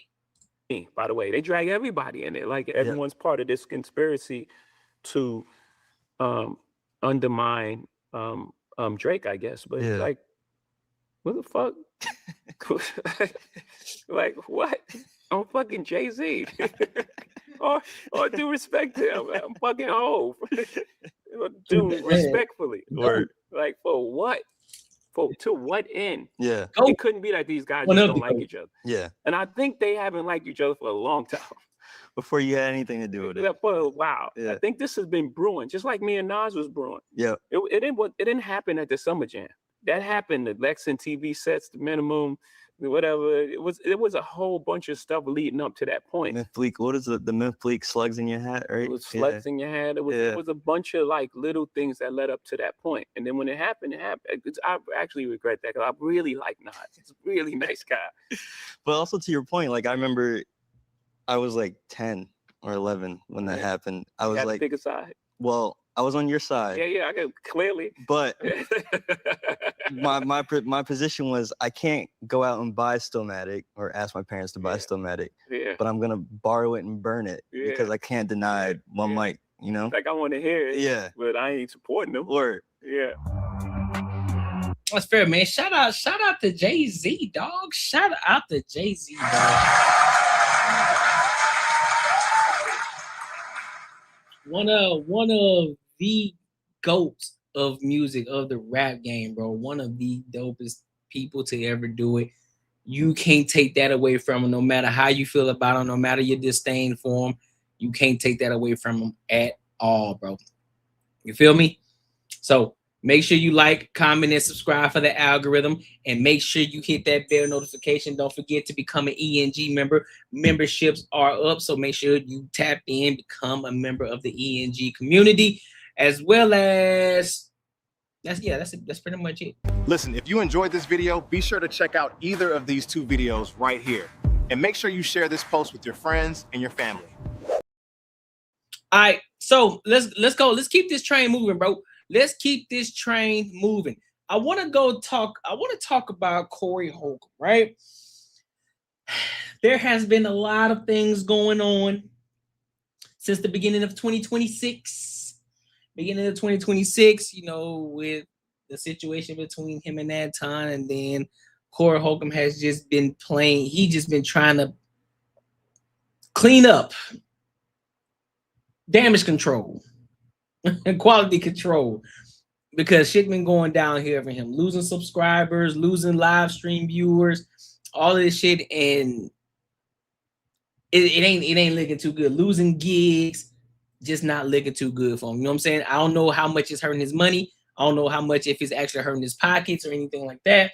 Not trying to count his pockets or anything like that, but just looking at the situation from the outside looking in, it seems like it's going down. But I could be 110% wrong.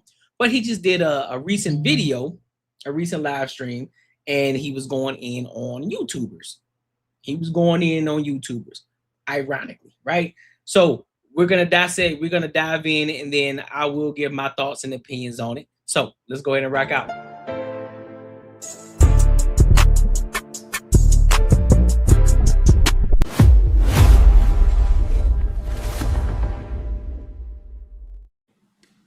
Somebody who trying to spelling it cutesy. Okay. Maybe that's how mom spelled it, because a lot of times the sisters give you the name that they, because my son's name is Eric, and it's spelled E-Y-R-K, E-R-Y-K. I was like, that's that trying too hard shit. All the other little kids are like, no, you're spelling your name wrong. Right. There she go with her hair. That's cute. With Okay, the let's gray give it hair. here. Yeah. There she go. Hold on before you play it. Wait till I say play it, but let me know when it's queued up. This is what I want to say. You know, there are a lot of people who wonder what Corey Holcomb's weekends are like. Mm-hmm. And I want to let you know, I am so blessed for my weekends. When I go work, my weekends are productive. And I'm proud of that because I put a lot of work in. And there's a lot of people who may not understand what they're up against as they come against me. And, you know, I get it. You've been assigned to try to come against me. Okay. But you know, while you sit at home and type and think of little bit shit to say, this is what my weekends are like. Y'all got a video of when I was in Kansas City. Could you play that? In Kansas City, Missouri. This is what my weekends are like.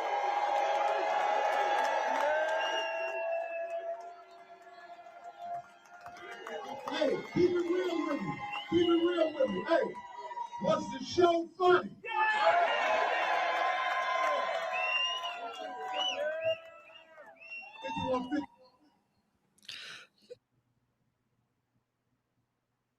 Good, yeah. I'm proud of that.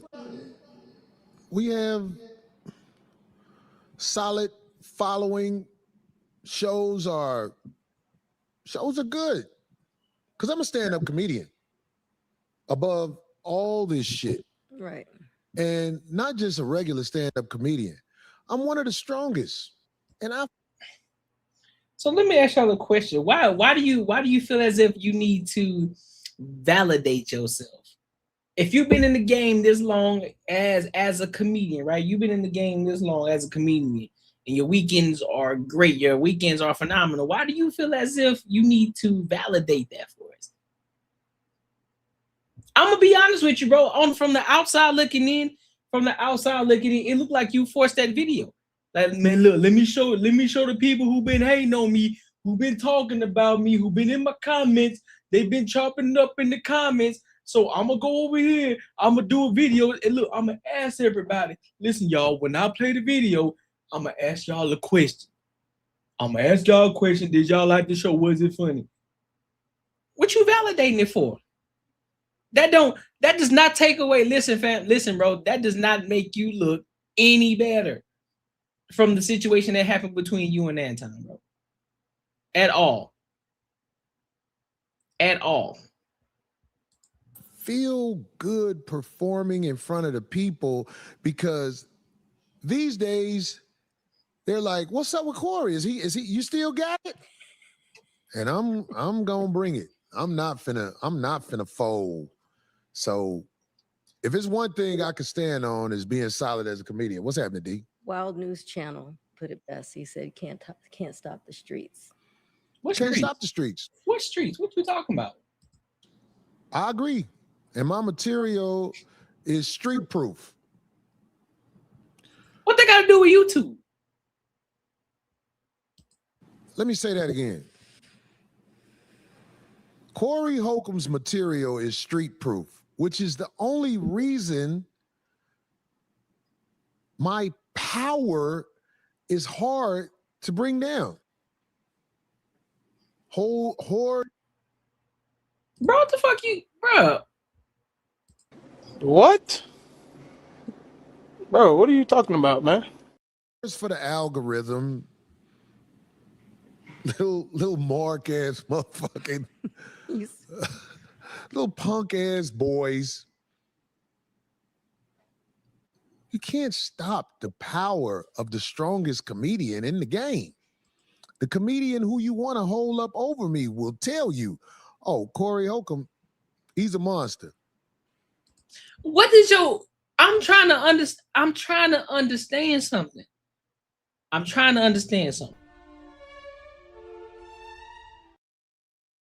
What does your comedian career got to do with YouTube? What does it got to do with YouTube? That's what I'm trying to understand right now. He's a monster on stage. And when I was in Kansas City, I was all like, oh, shit. Here we go. KC. I'm up against the Chiefs because the quarterback, Patrick Mahomes, was hurt. This is their first time not making the playoffs. Travis Kelce dating a high-waisted woman. What does that mean? When he rub her and get her off, he just rubbed the front of her stomach. I know that thing up front. Was I quit? I'm back. What'd I say? Do the fucking avatar. I like that hat. Oh, thanks. Should a show, wait a minute, should do a show for Triton College. Bernie Mac stamped. Corey got on that Beyoncé formation hat. Fuck y'all, man. What's her name? Juniper Joe? I'm there in front. It's at the bottom of the screen right there. Oh, right there, Jupiter Joe. I'm there in front. Hilarious show. Press that up. Is that girl who was right up front? Oh, I think that's the young girl. I think she was there with her mom. If that is who I'm talking about, her and her mom were very attractive. And the other lady at that table. Was that you? Where your mom was sitting behind you, Juniper Joe? Let's see. She's going to reply. I love doing shows where guys have conservative ladies with them and they look like this, D. Oh, demure. Then after a while, they just... Skin color. With her mom at the... This world has changed, Darlene. And I'm talking about in the last 6 months. I'm talking about there's a shift in the world that has become very concerning. I don't know what I'm going to do about my YouTube because the algorithm in my YouTube is some of the music that I look up. Occasionally, I'll get some information about Stoic principles because I've clicked on that before. Okay. But do you know what my algorithm mainly consists of? No, what? Gossipy bitch niggas. Well, maybe. What the hell? Oh my God, no way. Had you been practicing on your art, you know your way in the dark. Silence. Silence. Sir. Corey.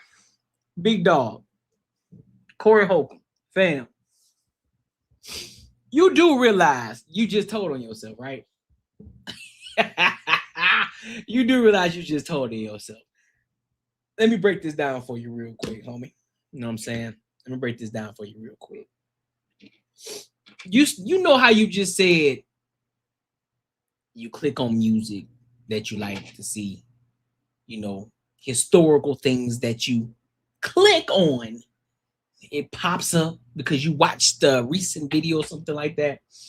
And then you say the majority of the things that pop up on your feed is the bullshit. Is the gossip. Sir, you do realize in order for it to pop up, you got to click on the shit, right? YouTube then feeds that to you because you watch the bullshit, bro. So that's a you problem. If you don't want to see the bullshit, stop clicking on the bullshit. You can either say not interested or don't show. You can tell YouTube not to show you specific videos. You can easily right click that and say, hey, not interested. Do not show this.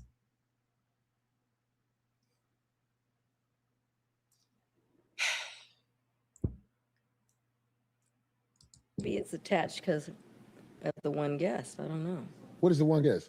Oh, that too. But this is what I'm saying. It's not just that. I was gonna say that's probably what connected it though and started it though. When I look at the state of Black YouTube, I'm ashamed. Why? We only tear each other down, and this is what I'm saying. Let me make sure I make the difference. Like 50 Cent and T.I., they going at it, right? Yeah. It's different because they're both titans. 50 Cent is good at what he does when it comes to trolling people. T.I. is a great rapper. You get what I'm saying? Mm-hmm. These people are certified, if you ask me. So if something has happened between 50 and T.I., all I do is pray that it just turns into something where later on in life, they be like, yeah, we was going at it at one time, but we good now. Right. You get what I'm saying when I say that? Mm-hmm. But this is what I'm saying. This is where I feel like YouTube. Wait a minute, who's that? They say, what they say? What they say for the $10? For me to interrupt what I'm saying, this must be important. Because somebody is telling the truth. Corey, you was looking good in Kansas. Thanks for the video shout out. Who is that? Gina? Is that who is that? Put her face up there. I'm trying to see because like I was looking at the people in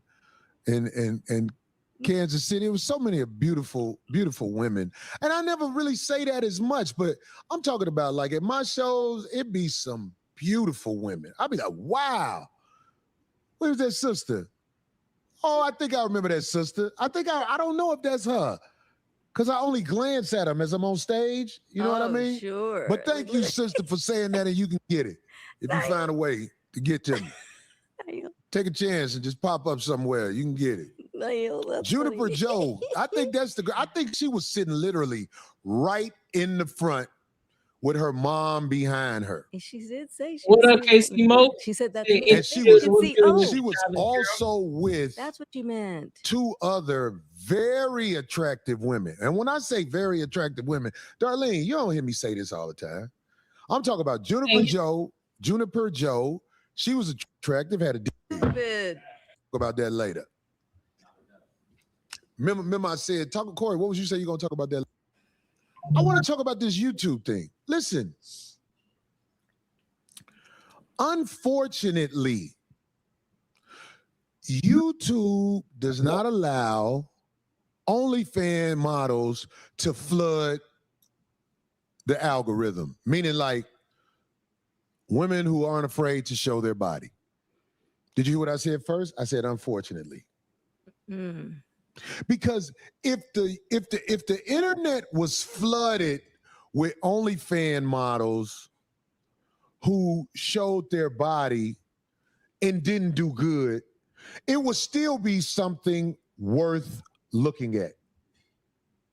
Yeah. You just look at it. Mm-hmm.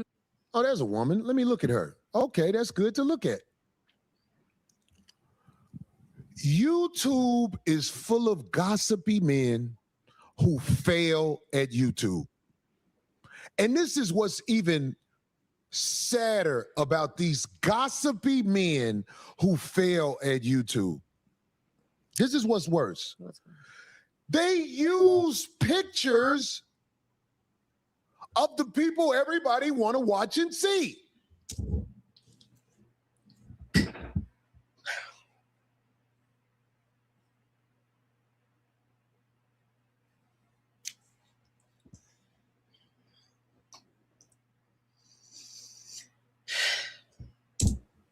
So let me get this right. You failed in school. You failed in the real world at a job. So if you know what you're doing with YouTube, That's you not can make fact, money. Chavez. That's not a fact. If you know what you're doing. And if you That's not a fact at all, man. Everything that y'all do, everything that we see is gonna be somebody putting somebody's face up on the screen. There's movies, there's news, people's face is gonna be up on it. When you talk about reactionary videos, those are reactionary videos to give their own opinions and thoughts about what people are saying. That's what that is. He don't understand YouTube, but yet he the same motherfucker that's on YouTube talking about YouTubers. Make it make sense to me. Make it make sense. How the fuck are you on YouTube, but you talking shit about YouTubers? It don't make sense. That don't make sense to me at all.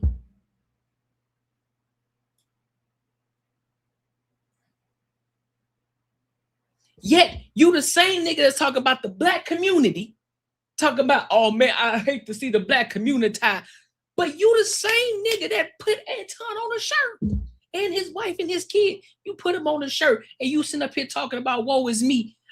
This black community. Nigga, what are you talking about? Okay, see? See, now you found yourself a nigga. You was looking for a nigga? Nigga here now, see? Okay. Make it make sense to me, dog. What are you talking about? Oh, my bad, Chavez. My bad, bro. I thought you was saying facts. My bad. My apologies, bro. My apologies.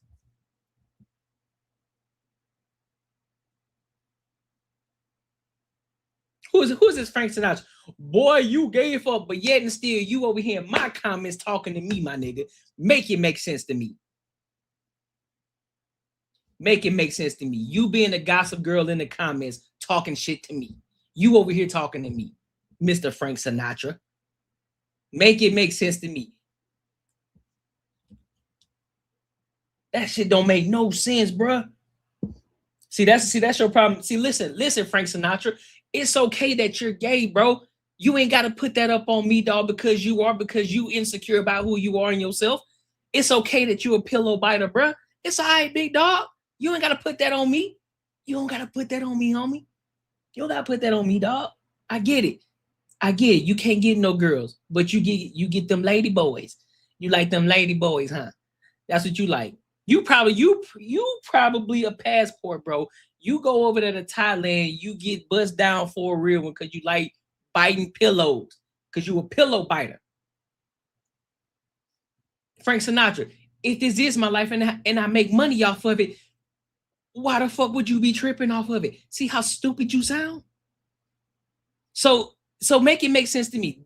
You said this is my life, right? And I make money off of it. Okay, so what's wrong with me making money off of this shit? Now, it would make sense if I was doing this and I don't make money off of it. Then you can say something.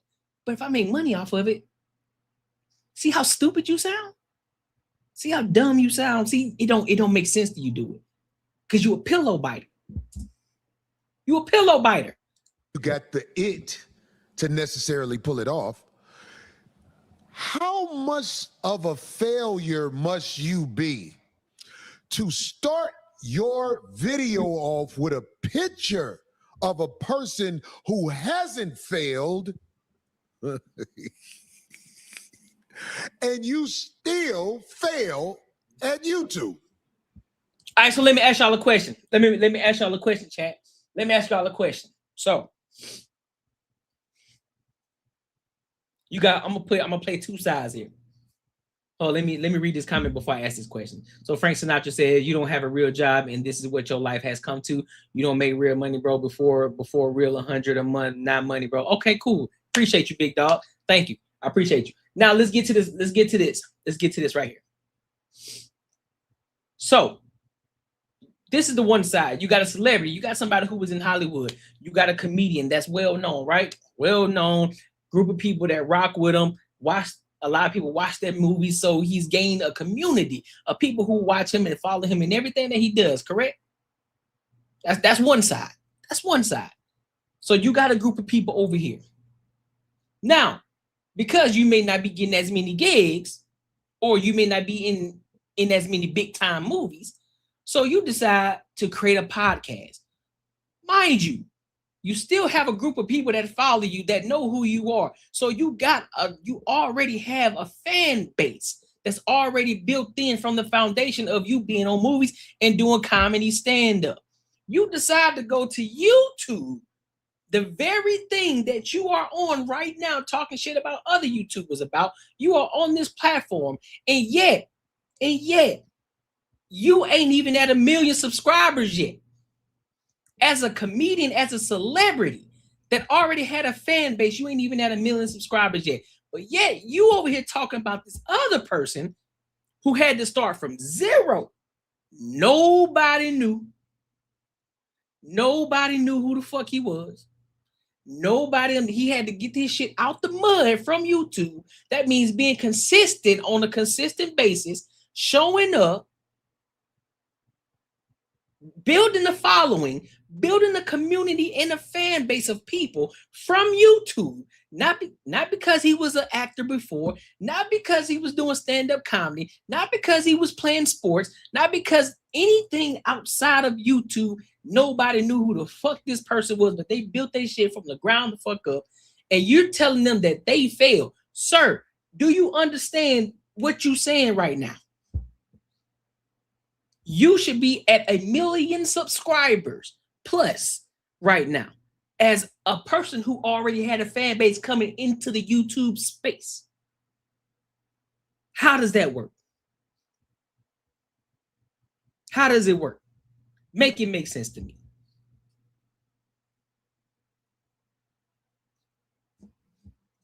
But yeah, you over here trying to defend yourself. Because last time I checked, let me make it make sense. Let me make it make sense. If I'm a person who didn't like the people that's on YouTube, or I had a disdain for people on YouTube, I wouldn't be on YouTube. I wouldn't use the platform. I wouldn't. Why would I do that? If I know that there are people over there that I dislike, I don't like the whole algorithm, I don't like how that shit rocking out, I will remove myself from the space. I would not get on it. I would not do live streams. I would not post videos. I would not deal with YouTube at all. But yet you own here doing the same exact thing that the other people that you claim are doing. You're doing the same exact shit. The same exact thing. And mind you, a lot of people are doing far better numbers than you're doing, and they never had a celebrity. They were never a celebrity before. So who's really the failure in the YouTube space? Regardless, that ain't got shit to do with you being a millionaire. The amount of money that you made ain't got nothing to do with none of that. We talking about you and what you said in regards to somebody being a failure in the YouTube space. You're supposed to have 400,000 plus individuals as subscribers. You're supposed to have that already.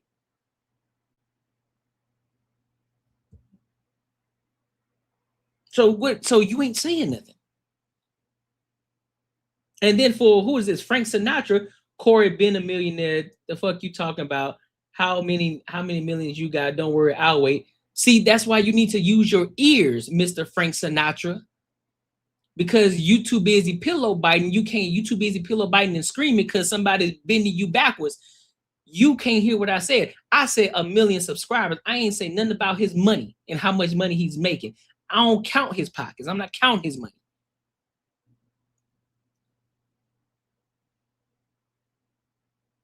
You too worried. You too focused on, oh man, listen, I want Corey to bend me backwards. So I'm gonna tell him, look, you're a millionaire. How much millions you got? I'll wait. Fuck is you talking about? I ain't talking about this man's pockets. I'm talking about his money. I'm talking about his subscriber count. I'm reacting to what he said in regards to being a failure in the YouTube space. That's what we talking about. We ain't talking about his money.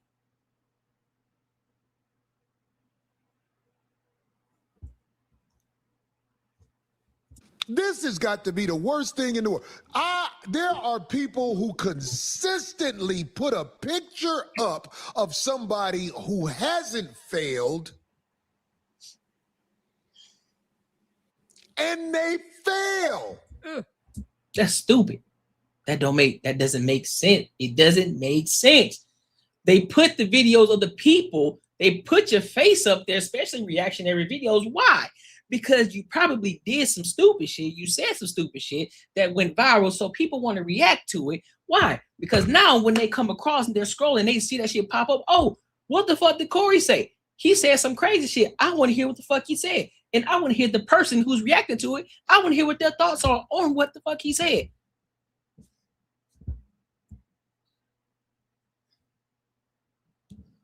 Sir, I'm gonna need you to figure it out. I'm gonna need you to get your shit together, old man. I'm gonna need you to get your shit together, bro. If you're gonna be on this YouTube space, I'm gonna need you to at least understand it. The same very person that you say failed, right? The people that you talking about failed, that's talking about you, right? You had a person that was on your platform a few months ago in the beginning of 2026 that does reactionary videos on multiple different topics. They have their face on the they have their face on the thumbnail, as well as the person that may be the main topic or whatever video that went viral that he's gonna discuss in the video. He has them on there. Over 1 million subscribers, over 1 million views, right?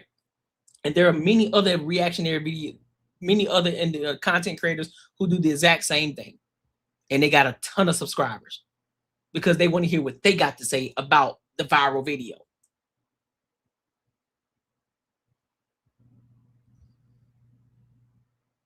It's almost like reporting news. Oh, some shit happened in news, breaking news. So guess what they have? They go and have a newscast. They go and have a reporter who is on the news. You know, it's kind of like how the YouTube streets work. They hear some viral shit. People try to jump on that shit as quick as can. They try to be the first one at the scene so they can talk about it, so that way they can get the ratings up the highest. So therefore, that's exactly how reaction videos work. So somebody get there, boom. Oh shit, I want to hear what happened. I want to hear from their point of view because they're there on the scene, so they can get the views off of what you said. Because hey, let's be real, you may be feeding the streets because you saying crazy shit. People are gonna react to it, and people react, and people go and listen to other reactionary videos because they, for whatever reason, they may do it because they like the person's voice. They may do it because the person is attractive, or because they provide the entertainment with the value, or because they look at it from a business perspective, or they look at it from a money perspective. Whatever perspective that they look at it from, they want to hear from that person. That's how it works. Just why people come to the Corey Holcomb show, they hear you, but you're talking about other topics as well, so they want to hear what you got to say about it. What you're talking about. And the reason that you're able to put your face alone, sir, the reason you're able to only put your face is because you already had a fan base. People know who you are before there was a YouTube. That's why.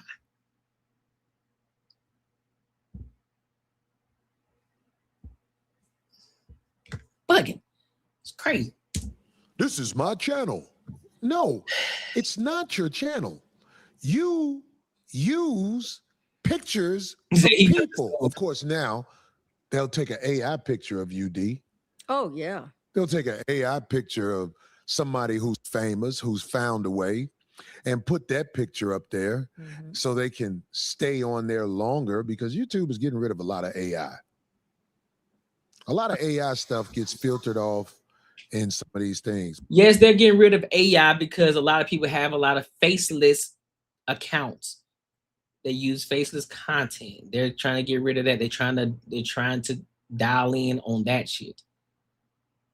So that's what they're talking about. Using AI thumbnails is not what they're cracking down on. Because there are many people who use it, but they also put their face in the thumbnail as well. Because the reason you want to put your face in the thumbnail along with the person that you're talking about is because it brings that familiarity. Okay, this is the same person. They continue to keep seeing your face. They continue to keep seeing your face. Over time, they were like, oh shit, I keep seeing this dude. Oh, I keep seeing this chick. I want to see what they're talking about. I want to go over there and check out their channel. That's why. And then over time, they build a community of people. They build a community like the ENG community. They build it up. That's what they do, because they build it from ground zero. Their shit ain't gonna pop off as fast as you think, because they don't already have an audience with them, big dog. Come on, man. Keep up. But I'm saying, like, how do you fail as an algorithm whore and you got the picture up of the people that's popping? You know what that means? That means your commentary isn't worth nothing. And some people are really good at it, though. You go, oh, okay, they had it. They have the charisma. I just don't understand how but look, attention. Let me see something. There are some people who would not have no attention. The 92 people who watch their video gives them the drive to keep talking because somebody's listening. I get it. It's a lonely world. It's a lonely, lonely world. And some of these guys, you can tell they don't have that it where when they're in the world, they can pull the type of beautiful things that somebody who popping can pull. Let me make sure I say that right. There are men in this world who can come out in two-tone cowboy hats and still win. But there are men in this world who, no matter what. I'm trying to see something real quick, y'all. I want to see something. I want to see something real quick. Interesting. I'm trying to understand something. Because it's crazy. It's crazy to me. Okay. Let me break this down for you. Because now it gotta start making sense to me. I want to show y'all something.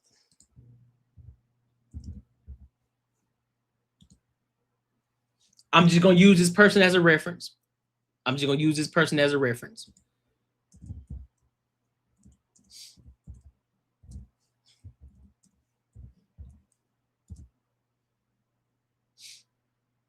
Now I want y'all to see something. I'm gonna show y'all something, and I want the chat to show. I want the chat to tell me, what do y'all see? Because mind you, he said that he popping, he big dogging it out here. He said other YouTubers are out this bitch failing. So I want to see something. Mind you, take into consideration what I'm about to show you. Corey Holcomb. Mind you, keep in mind, he was a celebrity before YouTube, stand-up comedian, right? And this other person I'm going to show you, they weren't a celebrity before this. They didn't have any stand-up community. They didn't have a fan base or anything before they got on YouTube, right? Now, just so now that I set the stage, let's look at something real quick.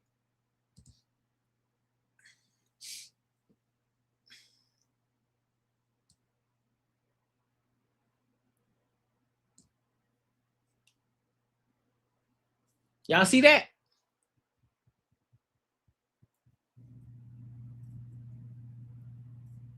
Y'all see that?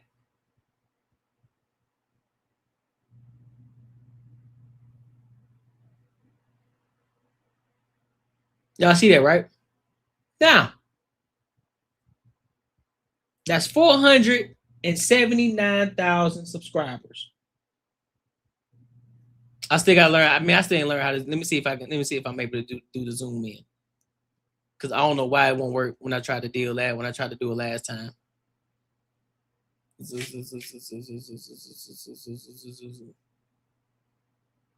don't know how to zoom in on that shit.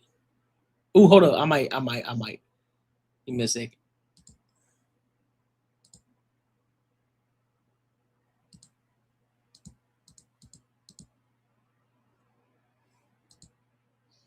Y'all see that?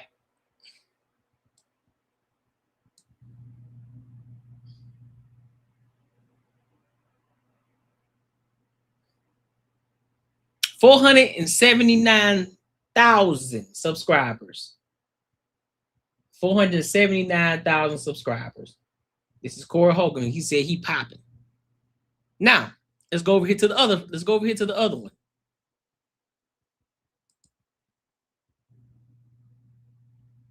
Take this off.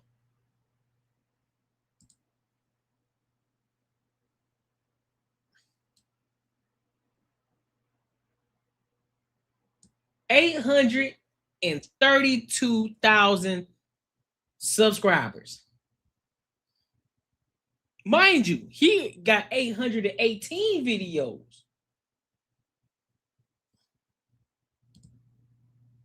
Mr. Holcomb got 1,000 videos.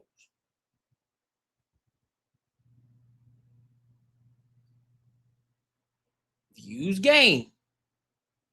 Don't take these numbers as law, because you know what I'm saying, it's not always accurate. Don't take those numbers as law.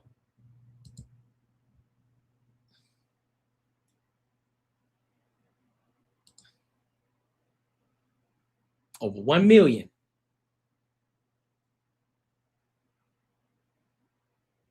So I'm trying to understand something here. Where you popping at? That's all I'm trying to. I'm just trying to get an understanding. I just want to get an understanding of what's going on out here in these streets. That's all I want to know. Where you popping at? Now I can't. Now again, because I know a lot of people come in, but what about you, nigga? You only at 2,000. Well, that's because I'm in the mud right now, big dog. I'm building right now. We're in building mode. We're in building phase right now. That's why I'm here. So yes, this is how it's supposed to go.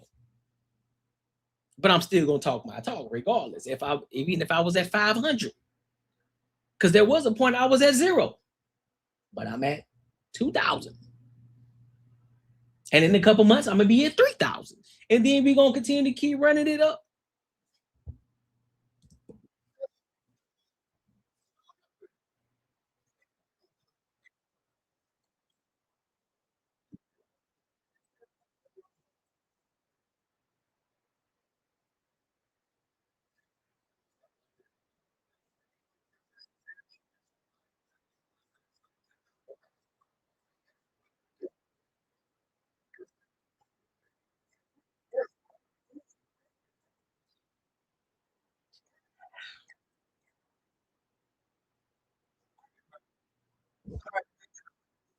Oh, you can't hear Corey? All right, give me a second.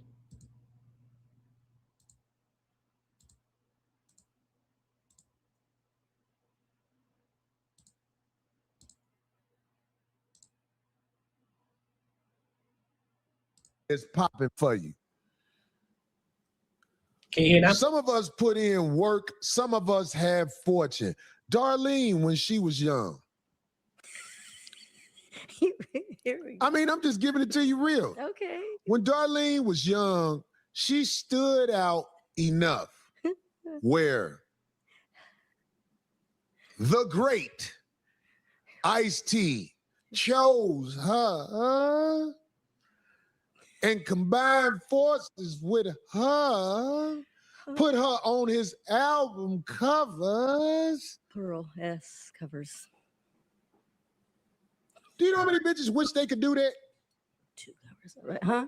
2 covers. That's right. Do you know how many? Do you know how many of these women out here in the algorithm don't like you because they will never be on nobody album cover because they not built to be on an album cover. Even with the wig they wear like it's theirs. Let me see. Let me check one more person. I just gotta go look at this person. Let me go over here. I gotta check one more person. Let's check somebody else. MTR. He's another reactionary. He does reaction videos.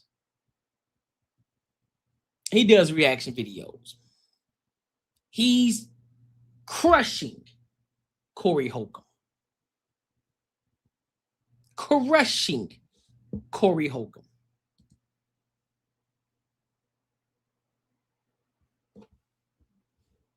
Crushing Corey Holcomb.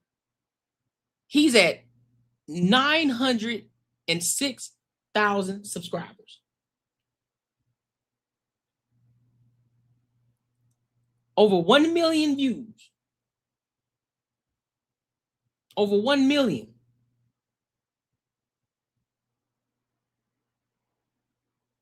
What was Corey's rank? What was Corey's subscriber rank? So his subscriber rank is 141,000. That's his subscriber rank. MTR's rank is 74,000. Angry Man's is 81. So I'm trying to understand, and mind you, that's not even talking about all the other reactionary videos, other people who do reaction videos. So I'm trying to understand. What he's talking about in regards to who's popping, because I want to make something very clear. Just like you at one point, Mr. Corey Holcomb, I'm pretty sure there was a time where you started your career in stand-up comedy where you weren't popping. You didn't have a lot of people coming to your shows. Nobody knew who the fuck you were at one point. Nobody knew who you were. But you had to continue to keep showing the fuck up and continue to keep performing until people started to notice you and people started to see you. And like, hey, man, this dude actually funny. Like, this nigga is funny. So more and more people started to hear about you and they started to come watch you. And then over time, you built the fan base. YouTube works the exact same way. You can't talk shit as somebody comparing yourself to other subscribers, other people who had to build their shit up out the mud, who wasn't a celebrity before, and they're killing you in subscriber counts. This shouldn't even be a conversation that you should be having right now. You should be going crazy with the numbers, but you're not. And we just talking subscriber count. But I digress, bro. They will never pop like that. The only thing they've done to get attention is talk about the people that's popping. Darlene, you've been in movies just because of your association with the brother Ice-T. Am I right? Very cool. Yes, that was very. No matter what, there was a time in your life where you was living on a mansion on Sunset. Am I right? Yes. 2 mansions, one lower and then one higher. Yeah. You said 2 mansions. Don't be shy. I'm telling you, I am Darlene, very grateful, and I cherish my. Yeah. What you have accomplished. I'm talking about most of the algorithm whores would give their right and left leg to accomplish that. I seen this fat bitch comic. I know she want her name to be part of this so bad, but it'll never be part of this. Get your baby, bitch. Get your baby, bitch. I know who you are. We'll never say your trash ass name. It ain't a man in this world gonna give you an album cover. Now, I ain't gonna lie. He might give you some money to go up against another black woman in court, which I know about that, but we ain't gonna even get into that because it's too many haters. Darlene, these people who come at you talking about what you supposed to say and all that, I'm telling you, nobody will ever put them in mansions. They won't even put them in mentions. Boy, this nigga here doing mean ass quality control. At the end of the day, bro, I apparently he just still don't understand YouTube. And what he don't understand as well is that a lot of his subscribers come from the fact that he was already a celebrity, bro. So that don't even count. If we want to be honest about it, like, let's be real, bro. Let's be real. A lot of your subscriber count, they rocking with you only because of the simple fact that they know you as a comedian. If you weren't a comedian or you weren't a celebrity, I guarantee you wouldn't be talking that same talk. It's a fact.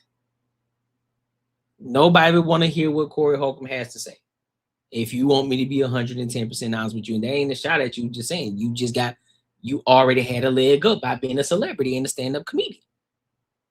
But if nobody knew you, you had to you had to get it out the mud just like everybody else has to. Now, everybody has their own time frame on when they shit gonna pop off. Everybody's different. It's gonna pop off quicker than others for some people, and some other people it's gonna take a little bit longer. But eventually they get there. We don't know how long it took you to pop off when you became a stand-up comedian, and we don't know how long it took you after being a comedian to pop off in the movies.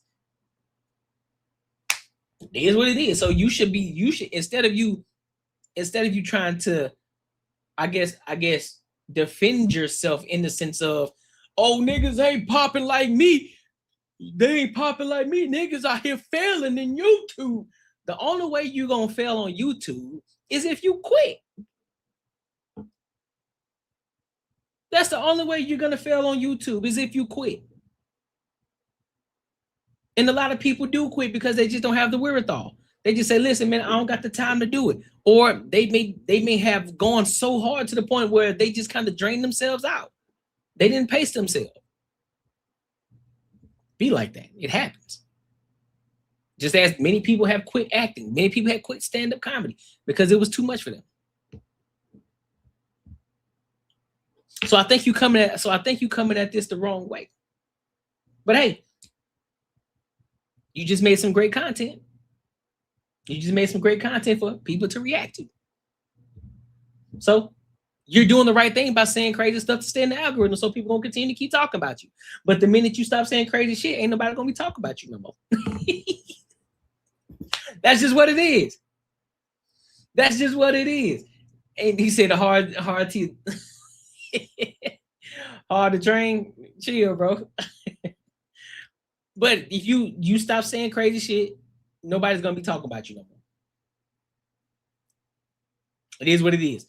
They're gonna move on to something else. They're gonna find somebody else that says some crazy shit, or they'll find another celebrity, or they'll find something in the news, or they'll find something in the money, whatever it is, they'll find something to talk about because something always popping off every single day. B.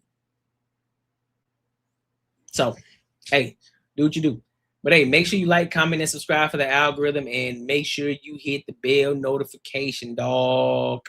Listen, if you enjoyed this video, be sure to check out either of these two videos right here. And make sure you share this post with your friends and your family. Yes, sir. Yes, sir. Listen, we still gotta we 100 away from the super chat goal, and we $50 away from the Cash App goal. And also don't forget to join the ENG community. Like I said, I dropped the prices in the tiers, man. Because I think it was at like $2, $4, and $5, but I dropped it down to 99 cents, $1.99, and $2.99. So to make it easier and more accessible for y'all. So make sure you become part of the ENG community. All right. So I do have one more topic that I want to touch on. You know what I'm saying? It's gonna be a little since we already being messy.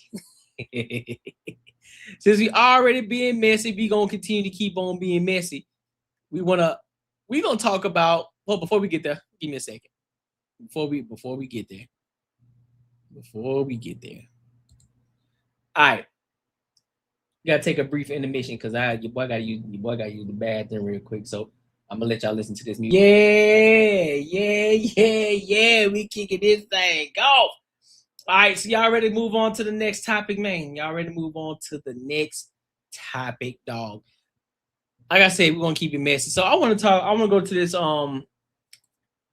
this fatty. I'm gonna move over here to the fatty team fatty. So there was a video that they posted that it was Melanin Legacy. Shout out to Melanin. Love, I think her name is Love Beautiful Lie. So they both were going at it in regards to what a 304 looks like and how Melanin was presenting herself, and Love was basically saying that she was a hypocrite. And then Dalen, y'all know who Dalen is. You know, she be over there on Anton channel on the Room 9 on the Q&A show. She had some things to say too, and so Melanin was just pretty much going back and forth with both of them. So we're gonna dive in, then we're gonna give our thoughts and opinions. All right, so let's go ahead and rock out.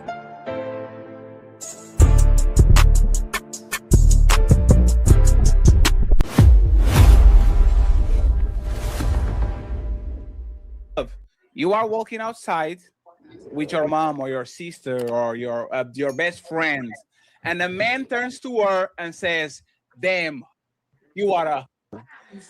Oh, please, let me finish. Love, don't do it. Love, don't do it. Love, don't do it. Don't do it. The question, there wasn't a question. You said it depends. When that man calls the woman that you love, adore, your friend, do you take it as an insult or something negative, or you say, "What do you mean by that, sir?" Because it depends. Oh, you call her. Is that positive or negative? Like, what is the perception that you have when he calls? I would say, sir, how are you hating from outside the club and you can't even get in? What? The only time I've seen a man call a woman a hoe is because he can't get no play from that woman, and he wants to. Hey, Love, did you answer the question, Love?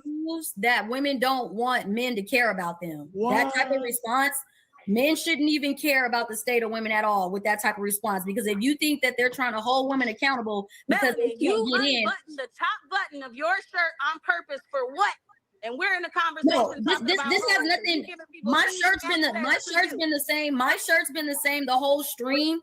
This isn't about me, but you can have your opinion because I dress the way I want to dress. I dress the way I want to dress, and I do what I want to do. Yes, they do. The point is that men shouldn't care anything. Hey, one second, because I don't like this. Hey, Love.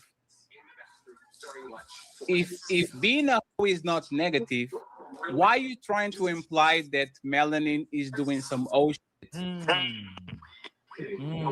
If being a okay, no, but answer the question. Answer the question, please. And I don't care. Raw, I got a question for you. Would you want to get her on here on the platform, on the Banter and Barter show? Love Beautiful Lie. Would you want to get her on the platform for a Friday panel? And I say you're a fat ass. That's sure. mean. But if I say you're a little bit overweight, that's an observation. But it's also not my place to comment on your weight. Oh no, bro, what the fuck you just... What? Bro, what are you talking about, man? And I say you're a fat ass. That's sure. mean. But if I say you're a little bit overweight, that's an observation. But it's also... Sweetheart, both are observations. But one, you just said it differently. If I call you a fat ass, I call you a fat ass because I'm observing you and I see that you're a fat ass. Yeah, you may call it mean, but I observe the fact that you're a fat ass. Just as I could say, hey, you're a little bit overweight. I observed that too. So the way I said it ain't got shit to do with whether it's an observation or not. I observe your body, your fat ass, or you're obese. It's the same difference. What the fuck? Stupidity. So not my place to comment on your weight. I appreciate you. Okay, so love. Now stop there. No, love. Stop there. Stop there. Love. Bro. Everybody on the panel, do you guys remember when Love said she wouldn't pass judgment? Everybody. Hey, hit her up. Ambassador Raw, hit her up. She got an IG on the platform now. Well, right now she got it up there. Hit her up and see if she want to pop up. Remembers? Yes. Did she pass judgment to Melanin by looking at her cleavage right now and put it on a negative light? No, you have to. Her titties look nice. No, love. Talk about women being hoes, and she's presenting herself. Love, as you one. can bypass. Love, you can bypass my question. Answer my question. You said you didn't pass judgment, and it being a depends. Why did you pass judgment and you try to sell that she is displaying some type of old behavior? My judgment is about the hypocrisy, not the action itself, but the action. You talk one But that's thing, call her a hypocrite. Based off what she's saying, okay, but based off what you're saying, I'm gonna go. Based off what you're saying, love. Based off what you're saying, love. Let's get to mine. Hey, 1 second. Hey, Melanie, let her land, and then I give you the floor. First, but okay. No, it's fine. Let her land. Go ahead, love. Okay, so it's a hypocritical thing. Okay, so what you're saying? Okay, fine. I'm just playing. Okay, fine. I'm just playing. I will do it again. Love, I will allow you to land your plane, and as soon as Melanie starts talking, you can't interrupt her whatsoever. So land your plane so Melanie can respond, please. This is the thing. It's about the hypocrisy. You cannot open your mouth to judge another woman being a when you're presenting yourself as a.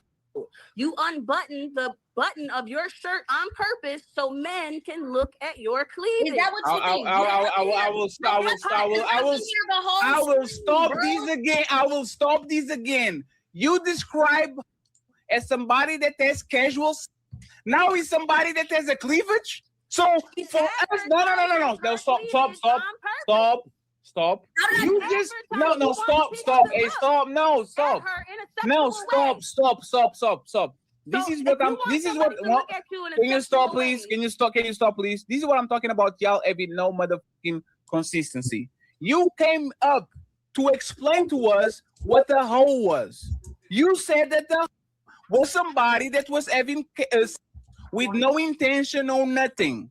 And now, because you are mad at Melanin being going from having to just having cleavage, you changed the definition.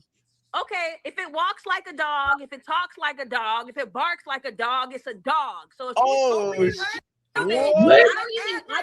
she just changed everything. What? Let it go long enough. Just let her talk long. I will say this though, Love talk way too goddamn much. She don't know how to shut her goddamn mouth. She need to learn how to be quiet too. She's too busy talking. Look at her. Look at this shit. Look at her face. Boy, I know that shit's unbearable to talk to. My God. Okay, so once are you fucking done yet? We're done now. Hey, we're done now. You have the time. So now we're going to do Melanie interrupted and Love. Please, man. Hey, I'm saying this advance because I don't want to do like I'm saying this advance. Let her land. I'll give you the chance to reply. I promise. Go ahead, Melanie. So I'm not even going to argue with you about what you're saying because I do have my cleavage out. And that could be interpreted as hoe behavior. So I'm not even going to argue with you about what you're saying. My point is the fact that you're sitting up here, you're trying to talk to men about telling women how they should behave and what they should be doing. What is she saying? If it walks like a duck, barks like a duck, or whatever you said. The point is you're trying to shame men in the fact that they want women to behave a certain type of way when there's nothing wrong with that. They have a right to say, I don't want a woman doing this or I don't want a woman doing that. And regardless of what I say, I still say what I believe is right. So it doesn't matter. And you're never saying nothing when I'm up here with a regular t-shirt on. You're making it sound like I'm up here every stream with my out and I'm not. Where are you at? When I'm in full shirt, wanting to have a actual debate, where are you at when I'm holding women accountable? Where are you at? That's the best you could do. That's the best you could do is bring up like every other man here. What'd you say? The whole point is, if you know what men want, then why aren't you doing it? Why aren't you covering yourself? You're not walking. That's Why are you asking that question? In terms of the opulent six, that point is moot. She's agreeing with you. She definitely told you. She said, listen, I hear you. I'm rocking with you. I understand what you're saying with the cleavage out and everything. I'm presenting myself as a 304. However, what I'm saying is the fact that I'm saying that these men don't like women to dress a certain way. Just because I'm agreeing with that, just because I'm standing on that principle and that point, what they got to do with what I got going on right now? That's crazy. That's just like a person who's smoking cigarettes. Like, hey man, I smoke cigarettes, but hey, I know, man, I know that shit bad for you. I know that shit, it's not good for you. And I tell other men, listen, bro, if you want to make sure, if you want to have good lungs, bro, don't smoke cigarettes. I'm telling you, bro, don't smoke cigarettes. And then you decide to say, well, nigga, how you gonna tell somebody not to smoke cigarettes, but you sitting over there smoking cigarettes? Was because I've been doing it for a long time and I know my lungs is fucked up because I've been doing it. So I'm preventing you from smoking cigarettes so you don't have to fuck up your lungs. That's the point that Melanin is making right now. But Love too busy trying to talk and argue. She ain't listening. She too busy trying to talk and run her goddamn mouth instead of be quiet and listen. You talk the talk, but you don't walk the walk. That's the point. It's hypocritical. Are we not on a panel to have dialogue and ask questions? So you're mad at my perspective. You're hypocritical. You say you're one thing, mad at my perspective. You're saying one thing and you're doing another. If you know what the perfect woman should be but like. So what? My breasts would be out in a full shirt. My breasts are out in a full shirt.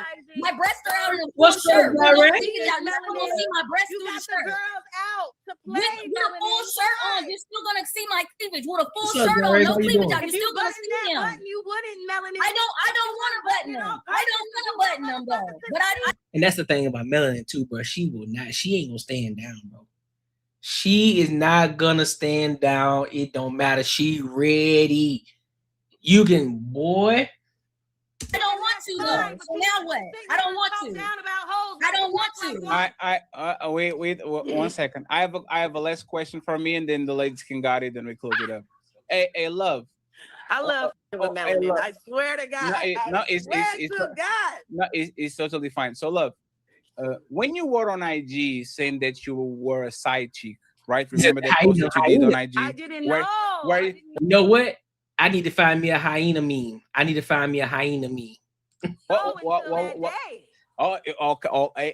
going. That's what we're going to do. That's what we're going to do. Willingly. I didn't do it knowingly. He lied. So that's what we're going to do. He lied. No, that's the truth. He lied.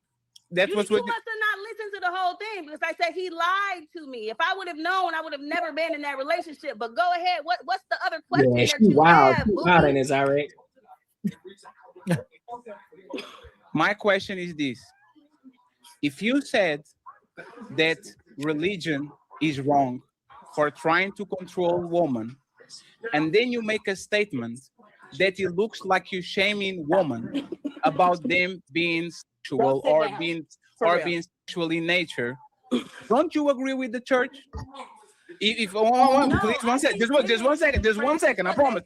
Love, 1 second, Love, 1 second. No, please, Love, Love, I'll give you the opportunity, Love. Love, I will give you the opportunity. Love, I will give you the opportunity, Love, uninterrupted, and then Dylan. Love, the pastor says, woman, cover up so y'all don't look like. Love says, Melanin, cover up so you don't look like a. Why is the church wrong and you are right for having literally the same opinion? Because I'm not damning her for having her shirt unbuttoned. Yes, you are. You just did it. Let me finish. I'm saying that she is a hypocrite for saying one thing and doing another. If you go and you did the same thing. What exactly did I say though? No, that's the problem. What did I say? Love, you did the same. Love, you did the same thing. And she's doing. What did I say? What did I say? Love, you did the same. Love, you did the same thing. Love. Good women cover their. Good women don't unbutton their blouse so motherfuckers could look in their chest. You saw me unbutton my blouse. It's a button there. It's supposed to be buttoned. You unbuttoned. No, That's did a you see me fashion unbutton my choice. blouse? That's a decision that you made, baby. I done got dressed 100 million times in my life. I never unbuttoned the button, baby, but you did because you made that choice. You wanted people to look at your titties, and that's fine. But you're not going to sit here and talk about what a woman should and You ain't shouldn't never be. unbuttoned the button. And You you over lying. here hypocritical. Oh, so I have to. So No, I no, have no, no. to Hey, do Mel, no, Mel, stop. No, Mel, no. Wait, stop. Hey. So let's do this, right? And that's the thing. Love, do you do it yourself? Do I do what? If you're, like I said, if you walks like a duck, talks like a duck, it might be that. Do you do it yourself? Do you have your out sometimes here and there? Do I have them out? I don't talk bad about other women that do. That was not the question, love. That was not love. That was not the question, love. That was not the question, love. Love, that was not the question, love. Love, that was not the question, love. Sexual activity. Love, that was not the question. Love, that was not the question. Then I do because guess Nah, what? you gotta I feel mute like her, a bro. woman should be able to do, say, wear, whatever the Nah, you gotta mute. Okay, perfect. No, perfect. I don't So, judge other women. love, hey, love, you can do that. So love. Is it fair to say that you, as somebody that has your teeth out sometimes, if you walk like a duck, talk like a duck, is it fair for me to pass judgment and say that you are a duck? If you listen, if I had my teeth out and a man up, Rodney? came at me in a way that was sexually No, that was not the question. I can't get mad because That was not the question. Love, listen to his question. That was not the question. That was not the question. That was not the question. Then yeah, that's what you Hey, that was not the question. I will not vouch for. Hey, respectfully. I will not. I'm not a hypocrite. Hey, respectfully. No, sir. Hey, lady. I will not vouch for Melanin because I don't know what Melanin does with her body after she leaves here. But you made this statement. You said a woman that puts her teeth out is if she walks like a duck and she talks like a duck and a duck. So my That filter don't. She got a filter on. Look at that filter she got on her face. Cause her face damn sure don't look the same as what she doing on that panel. It don't look the same. That's a filter. Question is it fair for me to say that if you are doing videos like these on your IG with your teeth popping up and squeezed up, are you a duck? Is that fair? Are you a duck? My teeth grow every month before I get my period.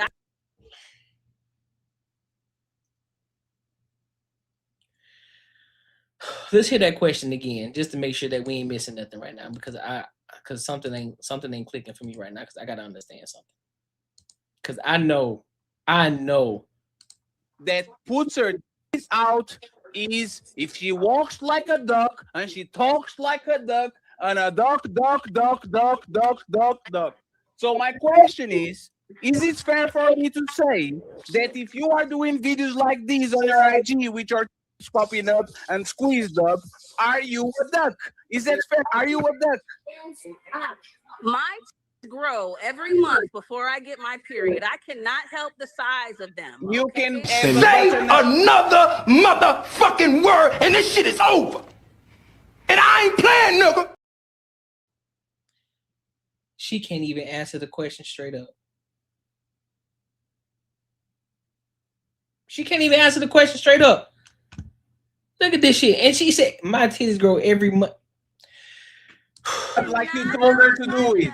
Oh my God. Hey, love. Hey. Shirt on purpose, baby. My shirt came like No.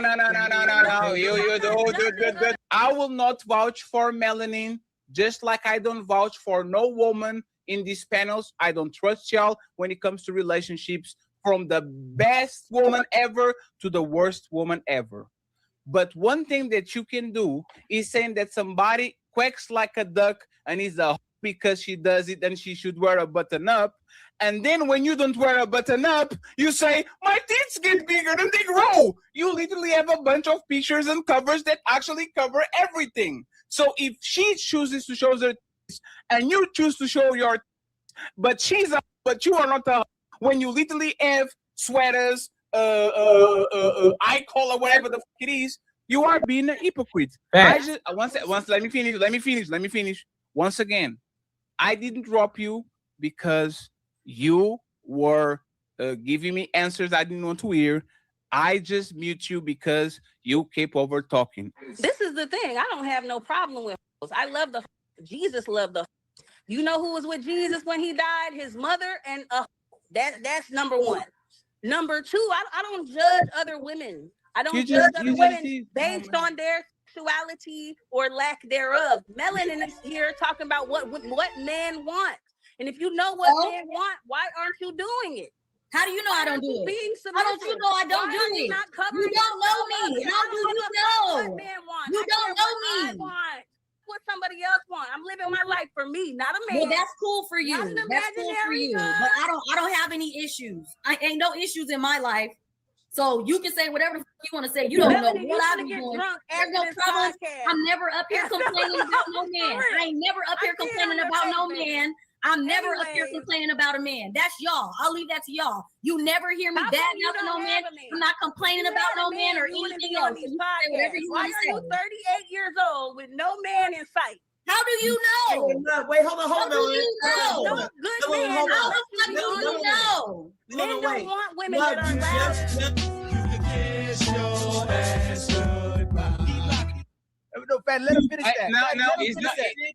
No, he's Coco. No, he's Coco.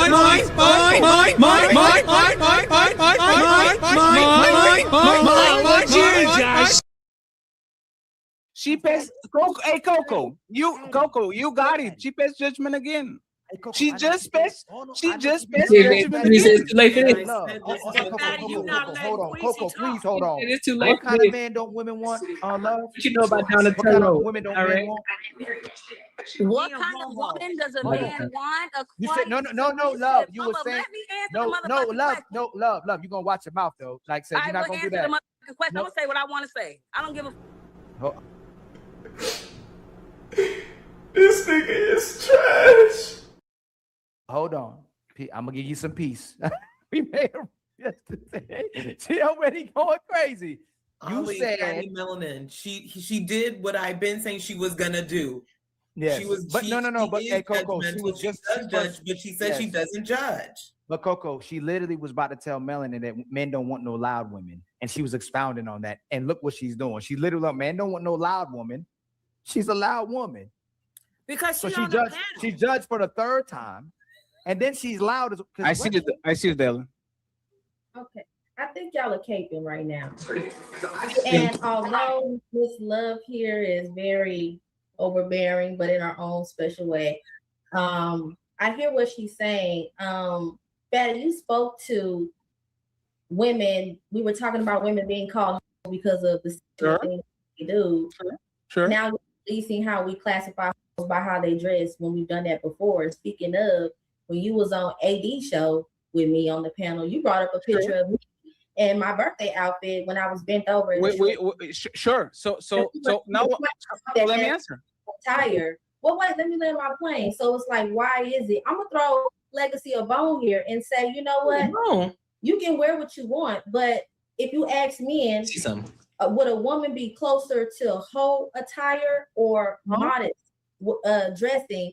If she were to wear cleavage, they're gonna say hoe. But we just have to be accountable as women, because I do the same thing. And they call me 304s and stuff like that just because I like to wear blouses that show a little cleavage. But no, that's not what we do. No, you have a picture of your.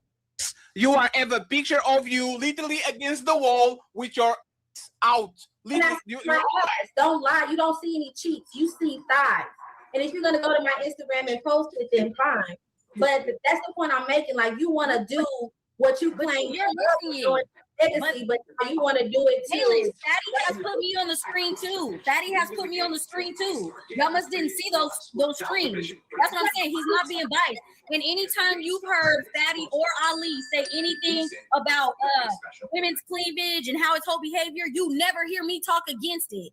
That's the difference. Anything that they say that they feel is whole behavior, you don't hear me defending no whole behavior type.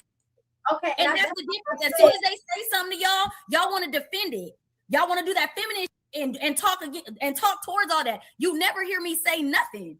Yeah, That's me why too. I said Me I'm too, throwing Direct. a She bone looked here, original. and it's like I really don't need one though, because he didn't put me on a backdrop too. Like y'all because tripping. you don't see how she is correct in saying like you can't be a promoter. No, I didn't.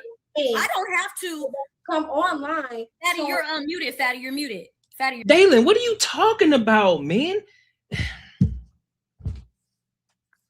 You saying that you can't be a promoter of it.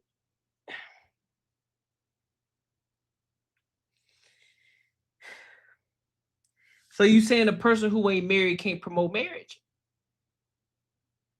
So that's what it sounds like to me. You telling me that a person who ain't married can't promote marriage because they ain't married?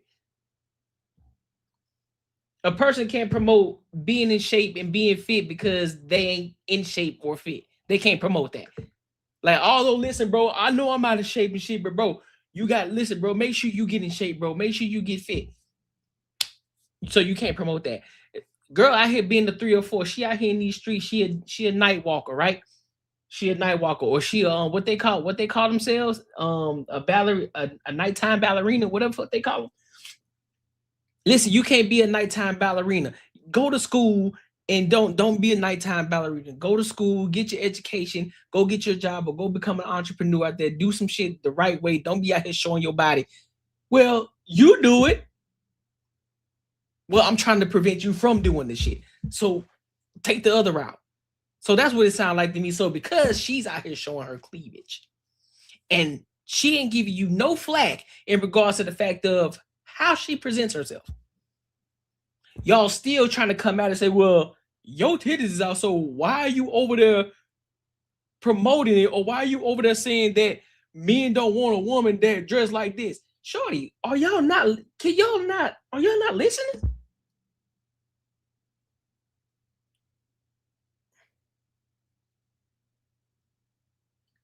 Oh yeah, I just looked at Dalen's Hole. That's what I was just looking at. I was just looking at her IG. That's what, but you can promote that though. You can promote the fact like, hey, listen, man, I know my shit is out, but I know majority of men don't like this shit. I know majority of men don't like this, but I'm gonna do what I want to do anyway. But you can still promote that.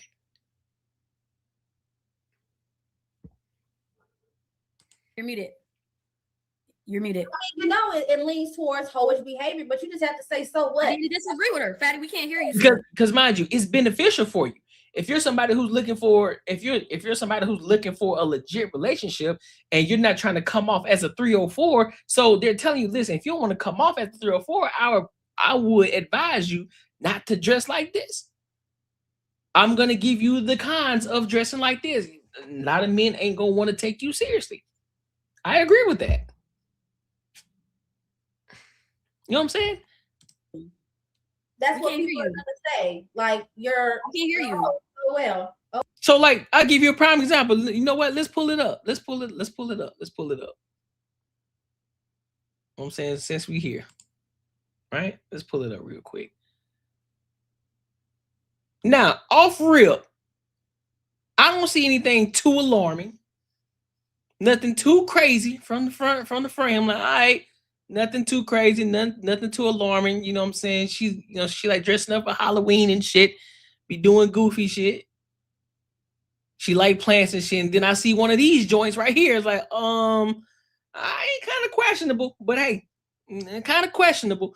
But we gonna continue to keep moving forward. And then we start seeing some people may not trip on it. Ain't nothing wrong. Listen, I don't necessarily see anything too much wrong with it. But hey, when you start, listen, when the knees start bending, it's like, hey man, like hold on, shorty. You see what I'm saying? You out here with this video out and you got everything out there. You got everything out there. Now, some men say they ain't gonna trip off of that. But then there are other men who gonna be like, nah, shorty, 304 behavior. Right now, you trying to get some attention. Nope. It's a no for me.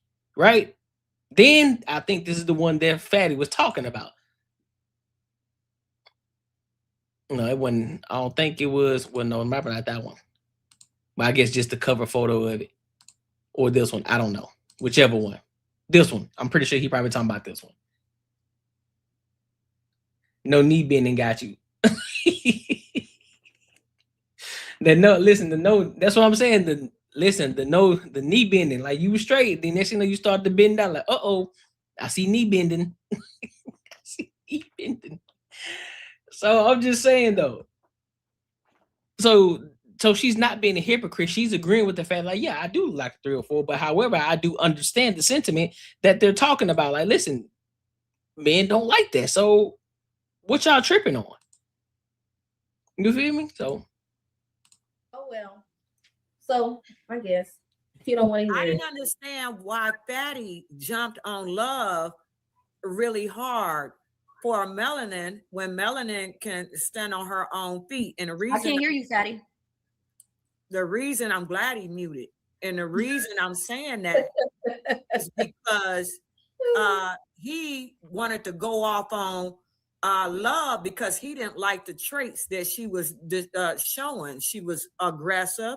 She was hitting points. That's not it, because she was being. That's not what happened. Was speaking. That's what it looked like that happened to me.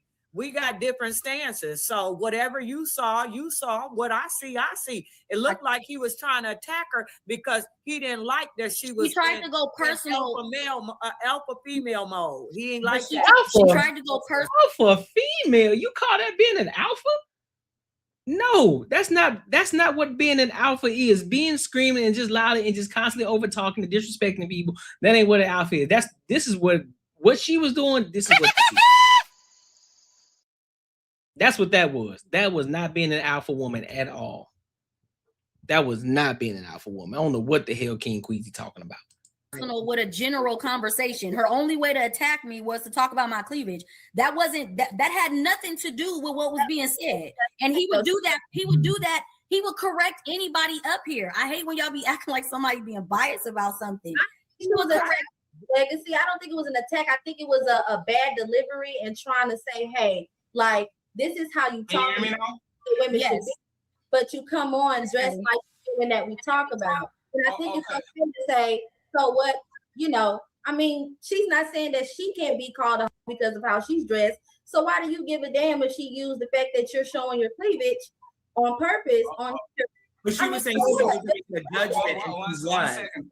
But you not enduring. What you talking about? Literally abusing it for attention. What you mean abusing? What are they abusing? What are you talking about, man? 1 second, Daylon. She was saying she wasn't. That is talking. Hold on, y'all. Just 1 second. Just 1 second, friends. Just 1 second, right? I told y'all something before the show started. Be careful with the personal. I intervene all the time. When Jacoby and Ali was going at it, I stopped it in the beginning too. She started to lose the debate and she made it personal. Dylan, I literally spared you. Remember when you were talking and I said, let me finish, please. I said, I'm not going to do it. And you said, I think, Patty, you're not going to do it. And I'm not going to do it. Wait, are you let me finish, please. Let me finish. Ain't even listening. You brought up what I did on Anton. The thing is, we were talking as a wife and as awesome woman, and your IG is literally, and it's not just, it's like the positions of a woman that is looking for sexual attention. I'm not going to show it. I'm not going to show it right now. But if people doubt me, the IG is there, and we go from there. So once again, I will tell you this, right? Yeah. I don't give special treatment to Mel. And I said this to Mel and to everybody. I said this to Mel and to everybody. I don't believe in none of y'all. None of them. Not Mel, not Red Lipstick Vibes, not Cammy, not people that are inside of my team. I don't believe in nothing that woman says when it comes to relationships. Y'all might be good friends. Y'all might be good coaches. Y'all might be good teachers. Y'all might be professionals. Y'all might be presidents, astronauts, and all that. As soon as the conversation involves pussy, I don't believe none of y'all. The only person I believe is my mama. Now that we got that out of the way, right? Where is the special treatment that I'm giving when I'm telling once again, I don't believe Mel, I don't believe Dylan, I don't believe Queasy, I don't believe Coco, and I definitely don't believe Miss Polly because she has an harem. What is the special treatment? When Love got finished saying what she was saying, you decided to go to her page or wherever you found a picture of her that to bring it up. But when she mentioned Mel's, you didn't blow up the screen. I put him on the big screen. That's just right here. On the full screen.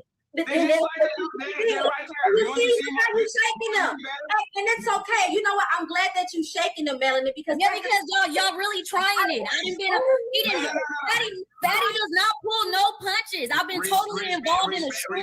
Respectfully.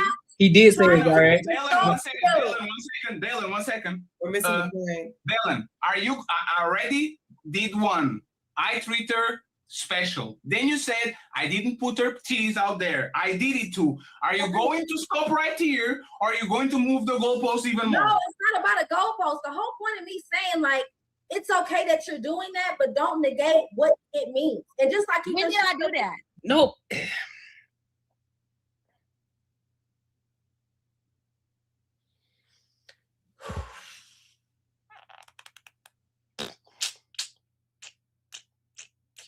What are you talking about, Dalen? What are you talking about? What do you mean you don't? What do you mean? He's not negating anything. He's not negating anything. Negate what? When did I do that? Did I not say I will go with what love is saying and say that it's you can call this whole behavior? I did not rebut that at all. Giving pushback, but I'm not trying to throw you under the bus or come at you. Can't throw me under the bus. I'm not ashamed. You keep cutting me off and trying to. You know what? And hey, Dalen, uninterrupted. You're right. Right. You don't have to keep asserting yourself that I can't do nothing to you. I'm not trying to do anything to you. You don't have to be so fucking defensive. I'm just saying that you didn't have to originally take offense to it, because you can take that, that charge of your life. If I want to show my fine, but you have to accept the fact that you're going to be called maybe and you dress like one because you do that. So giving pushback, you didn't even, need to. Because the point was she didn't need to bring up the fact that she's showing her cleavage. Now I understand that she was trying to use it as an example, saying that she's a hypocrite. However, she mentioned the fact, like, listen, I agree with you, but however, the point still stands that men don't like that. So she wasn't saying that, listen, I'm out here trying to get the man. I'm out here trying to do this. Girls, like, she wasn't doing that. She said, I agree with you. I agree with your point. But the other point that's being made here that we're talking about, outside of myself, it still stands. Most men don't like a woman who dresses like a 304. So when the point keeps coming back to her saying that she's a hypocrite, how is she a hypocrite? That's not being hypocritical. That's telling you, listen, I know what you're talking. I understand that I look like a 304. However, that doesn't change the point. The point doesn't change. Whether she covered it up or not, the point would still remain the same. To do that, just couldn't embrace it. That's all. Yeah, I love this, right? So the next time I tell y'all that y'all should answer a direct question before going into monologues, respect that and implement that. Well, y'all pick and choose. As women, y'all be picking and choose what y'all calling an outrage. And I get it. Y'all can have y'all little moment, right? Because they love melanin up in this motherfucker. So go ahead and have your moment where y'all want to fuck with me, because that's all y'all gonna do is have something to say about this cleavage. So go ahead and have your moment. I'll be eating your asses up on every topic, and all y'all can bring up is just some titties be out. Y'all ain't ate me up on any other topic yet. Attack me on a debate. Y'all ain't whooped me in a debate yet. Y'all ain't ate me up on a topic yet. So go ahead and bring up my, because that's all the y'all ever gonna do. Because ain't nobody, ain't now one of y'all ate me up yet. Period. You got a problem with your, like, you really triggered. Y'all got a problem with my, because that's all y'all can ever say is like, y'all got a problem with my. You ain't even here no more. You still talking about my. Why you still talking about my? You still trying to make a point about what? Like I said, eat me up on a debate. You so fucking disrespectful, Melanie. Hey, Coco, 1 second, Coco, before you go. Dalen, do you have anything to say anymore about Melanie? If Melanin and her don't shut up while I'm trying to say something, then maybe I do have some more to say. Don't be trying to somebody for making an observation about yourself and getting defensive, when actuality, when you realize that, oh damn, I'm actually the representation of what these men say they don't want visually. So I feel like you just projected your own anger on her, and I'm just trying to tell you didn't need to do that. So I don't know why you giving me this aggressive energy as if I'm trying to tell you or say that I think you're a or that she was trying to call you that and she was trying to do that. That's so Dylan, so Dylan, this is what is happening, and this is why you don't know, right? When you see Jazz and Molly going at each other out of the blue, do you think that started on the show that you're at, or there's some pre-existing conditions between them being on shows? Thank you, Fatty. To be honest, I only know them from one platform. Oh, no, it's fair. Let me change it. Well, yeah, you said Warder says, how are you going to dress like a whore and wear the outfit? Hold on, I'm confused on that question. Hold on. And wear the outfit. What if I dress like a cop and tell you I'm not a cop? I can't. Well, see that. Well, that's the problem. That kind of goes to the point, right? She's not saying that, she's not telling you to dress like a 304. She's saying that she does dress like one, but she's also telling you that, listen, men don't like that. So then if you're gonna dive, so therefore that point, that statement, you would then have to dive deeper into the statement. Like, okay, so are you looking for a man? If you're looking for a specific man, or if you're looking for that type of man, if you're loaning for a man, and you're telling women this, then that's when you can dive to it. But if she's just agreeing with the fact, like, yeah, I'm just like a 304, but however, that still doesn't change the fact that men want a certain woman that don't dress like a 304. How can you then go back at her and say she's a hypocrite? That's not hypocritical.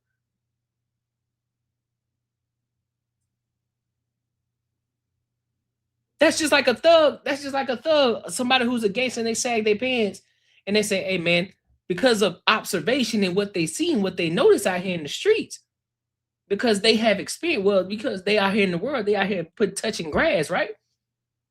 It's just like somebody who walk around sagging their pants all the time and they dressing like a hoodlum. They say, man, I know, man, they don't want dudes who dress like hoodlums, man. They don't want them. Well, maybe that could be because of experience, because of what they see. That doesn't make them hypocritical at all. It's just telling you what it is. You know what I'm saying? So yeah, exactly, Warder. Yeah, so that it just tells you exactly what it is. That doesn't mean that they're hypocritical. That's the point. That's what's being said. Yeah, so I don't know what Dale and them talking about. I don't know why they arguing. Well, and here's the thing. I don't think people see Mel as the rightful woman. I'm gonna be 110% honest with you. I don't think men see her as the rightful woman. What I do think that men see her as, they see her as somebody who's just gonna keep it real and keep it even across the board. She gonna hold women accountable just as she'll hold some men accountable when they doing some crazy shit. And I think that a lot of people will get that, they will call her pick me in that regard. Like, listen, yeah, I know women be on some bullshit. That don't necessarily mean that I'm a pick me. No, I know some women be on some bullshit. Just like you said, listen, I know men don't like women who dress like 304s, but that don't necessarily mean that it applies to me. Cause she may not even like the type of dudes that like her. So that's what I'm saying. So it's just the fact that, like, when they're having the conversation, and I think they're trying to, now that they tried to make it personal by attacking her and her cleavage, is like, we're having a debate on the panel. Why are you coming at me for? We're having a conversation. It got personal. And then everybody started to dive in, because if they knew who Mel was, they know she ready for that smoke. Like, oh, you want to come at me? Say less. We on now. Like, it's over now. Like, I'm on your head. And she ain't gonna stop. She won't stop. Unless Fatty and them say, hey, relax. But other than that, shit, if he left it going, oh, they would have continued to keep going, because Dalen don't listen. Dalen hard of hearing sometimes. Yeah, exactly, Zyrez. Do not read the chat when you on panels. Don't, unless you the moderator. Anton and Jazz. When Jazz and Anton go at each other, do you think that started on that show, or do you think this is the pre-existing conditions of people they've been on the panel so many times that they actually develop something against each other? I don't know. I think that can happen, but I can't speak to. So if I told you that Melanin and Love and Love and Ali have pre-existing things that happened before you came over here, that they actually clashed and went to each other hard. So this is not about topics. This is about people, and this is actually personal. Wow. Would you now understand why she was so defensive when Love pulled up? I mean, if you know that she was doing that to throw a shot at you on some personal then yeah. But if it's for the sake of conversation, because it fit for the conversation, like, hey, this is what you're talking about, but look how you dress. Sure. Maybe you shouldn't be on that. But this is how the conversation evolved. She started to have the conversation about the topics, and once either she started losing or people started to point contradictions, she started to throw pot shots. And if you quack like a duck and not like a duck, this is personal. This is why, 1 second, this is why before Love came on the show, I sent her a message saying to her, Love, please don't interrupt. Please don't overtalk. Let's finish people that point, because I know her and everybody that watches the show knows her. So what I'm telling you is this. Y'all can fight all they want. It's ladies first. It is what it is. But once the conversation gets personal, we have to actually put our foot down, because you were witness and you were here. Before the show started, I said, if this becomes personal, I said that. If this becomes personal, don't get mad when it's personal back. And I always try to stop it before it goes crazy, because this is usually where it goes when I let both of them actually go. So is this an explanation that is very fair, or do you need anything more from me? What would you consider your response in showing the screen her breasts? Like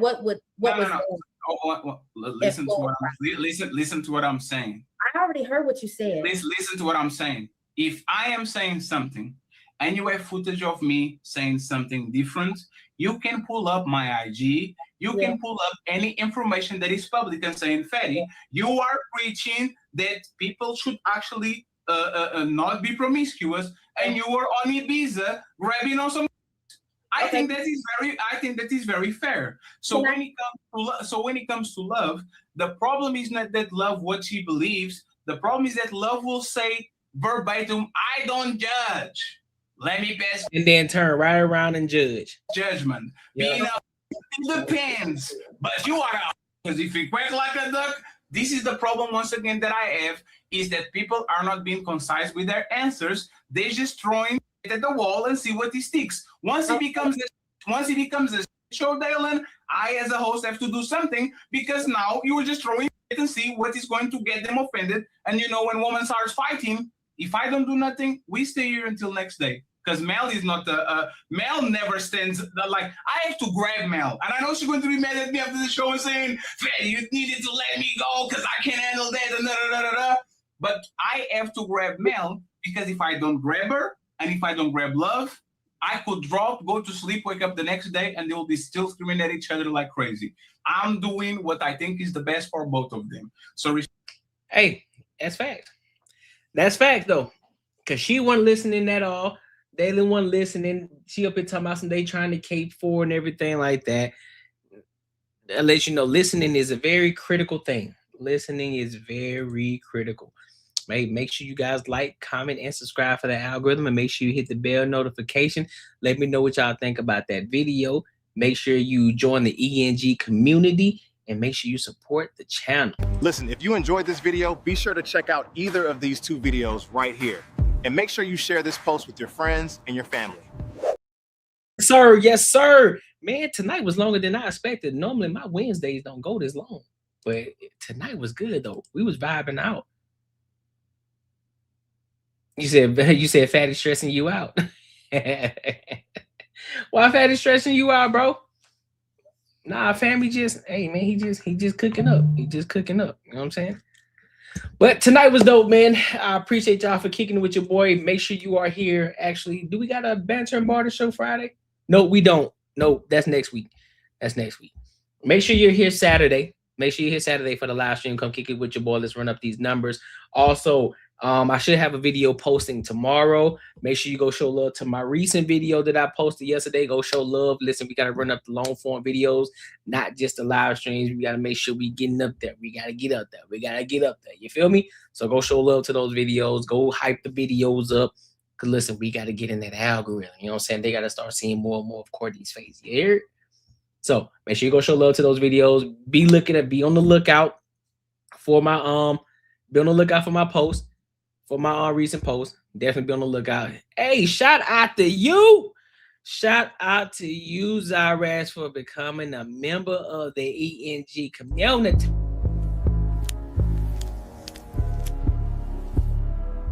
That's top dog aura right there.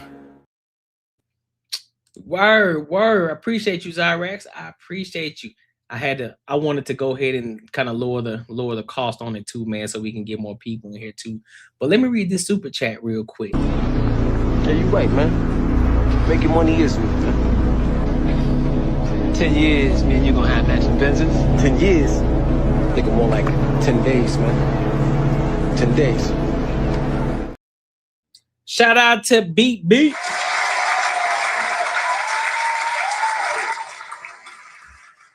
Shout out to Beat 164 for the $5. Says just playing, much love to you. Hey, I appreciate you, Beat. Shout out to Zyrax for becoming a YouTube member. Hey, I appreciate you, Zyrax. You've been showing love. You've been showing love when you pop up in here. Now, I appreciate you. Appreciate you. So tonight was dope. Like I said, remember, make sure you go back, show love to my recent uploaded video. I will be posting tomorrow. If you haven't subscribed to the Barrington Barter Show, definitely go do that now. We got to make sure we get to 1,000 subscribers over there so we can start running them numbers up over there too. All right. So, and also, if you haven't joined the Discord, link is in the description of the last video that I posted up to. So definitely go tap in over there because we want to build that community up in the Discord as well. I haven't been talking about the Patreon as much yet because I want to build a solid community up first, and then I'll start pushing out my Patreon a little bit more. But that's for later down the road. That's for later run down the road. We're gonna build our community here first. We're gonna build the ENG community up. Make sure you join the Discord, and yeah, bro. Let's run it up. The goal is we gonna try to get to 10,000 subscribers by the end of the year. That's the goal. 10,000 subs by the end of the year. I think it's doable. We got to make sure we hit the right, you know what I'm saying, find the right videos that's going to take off, but in due time, we'll get there. It's all patience, all in the journey. We ain't trying to move too fast. You know what I mean? You on the vertical? Yep. Yeah, you on the vert. So yeah, we're trying to get the goal is to get the 10K subs. 10K subs on the Courtnee Edgar Show. And I think it's doable. You know what I'm saying? But with y'all help, hype the videos up, show love to the videos when they get posted up, share them with your family, your friends. Even if you clip them up, clip them hoes up. I don't care about it. I ain't gonna be the ones that's gonna be like, hey, bro, damn, bro, why y'all clipping my shit? No, clip it up, share it, so we can get them back over here to the channel. All right? So until next time, my good people, I appreciate y'all, and I will holler.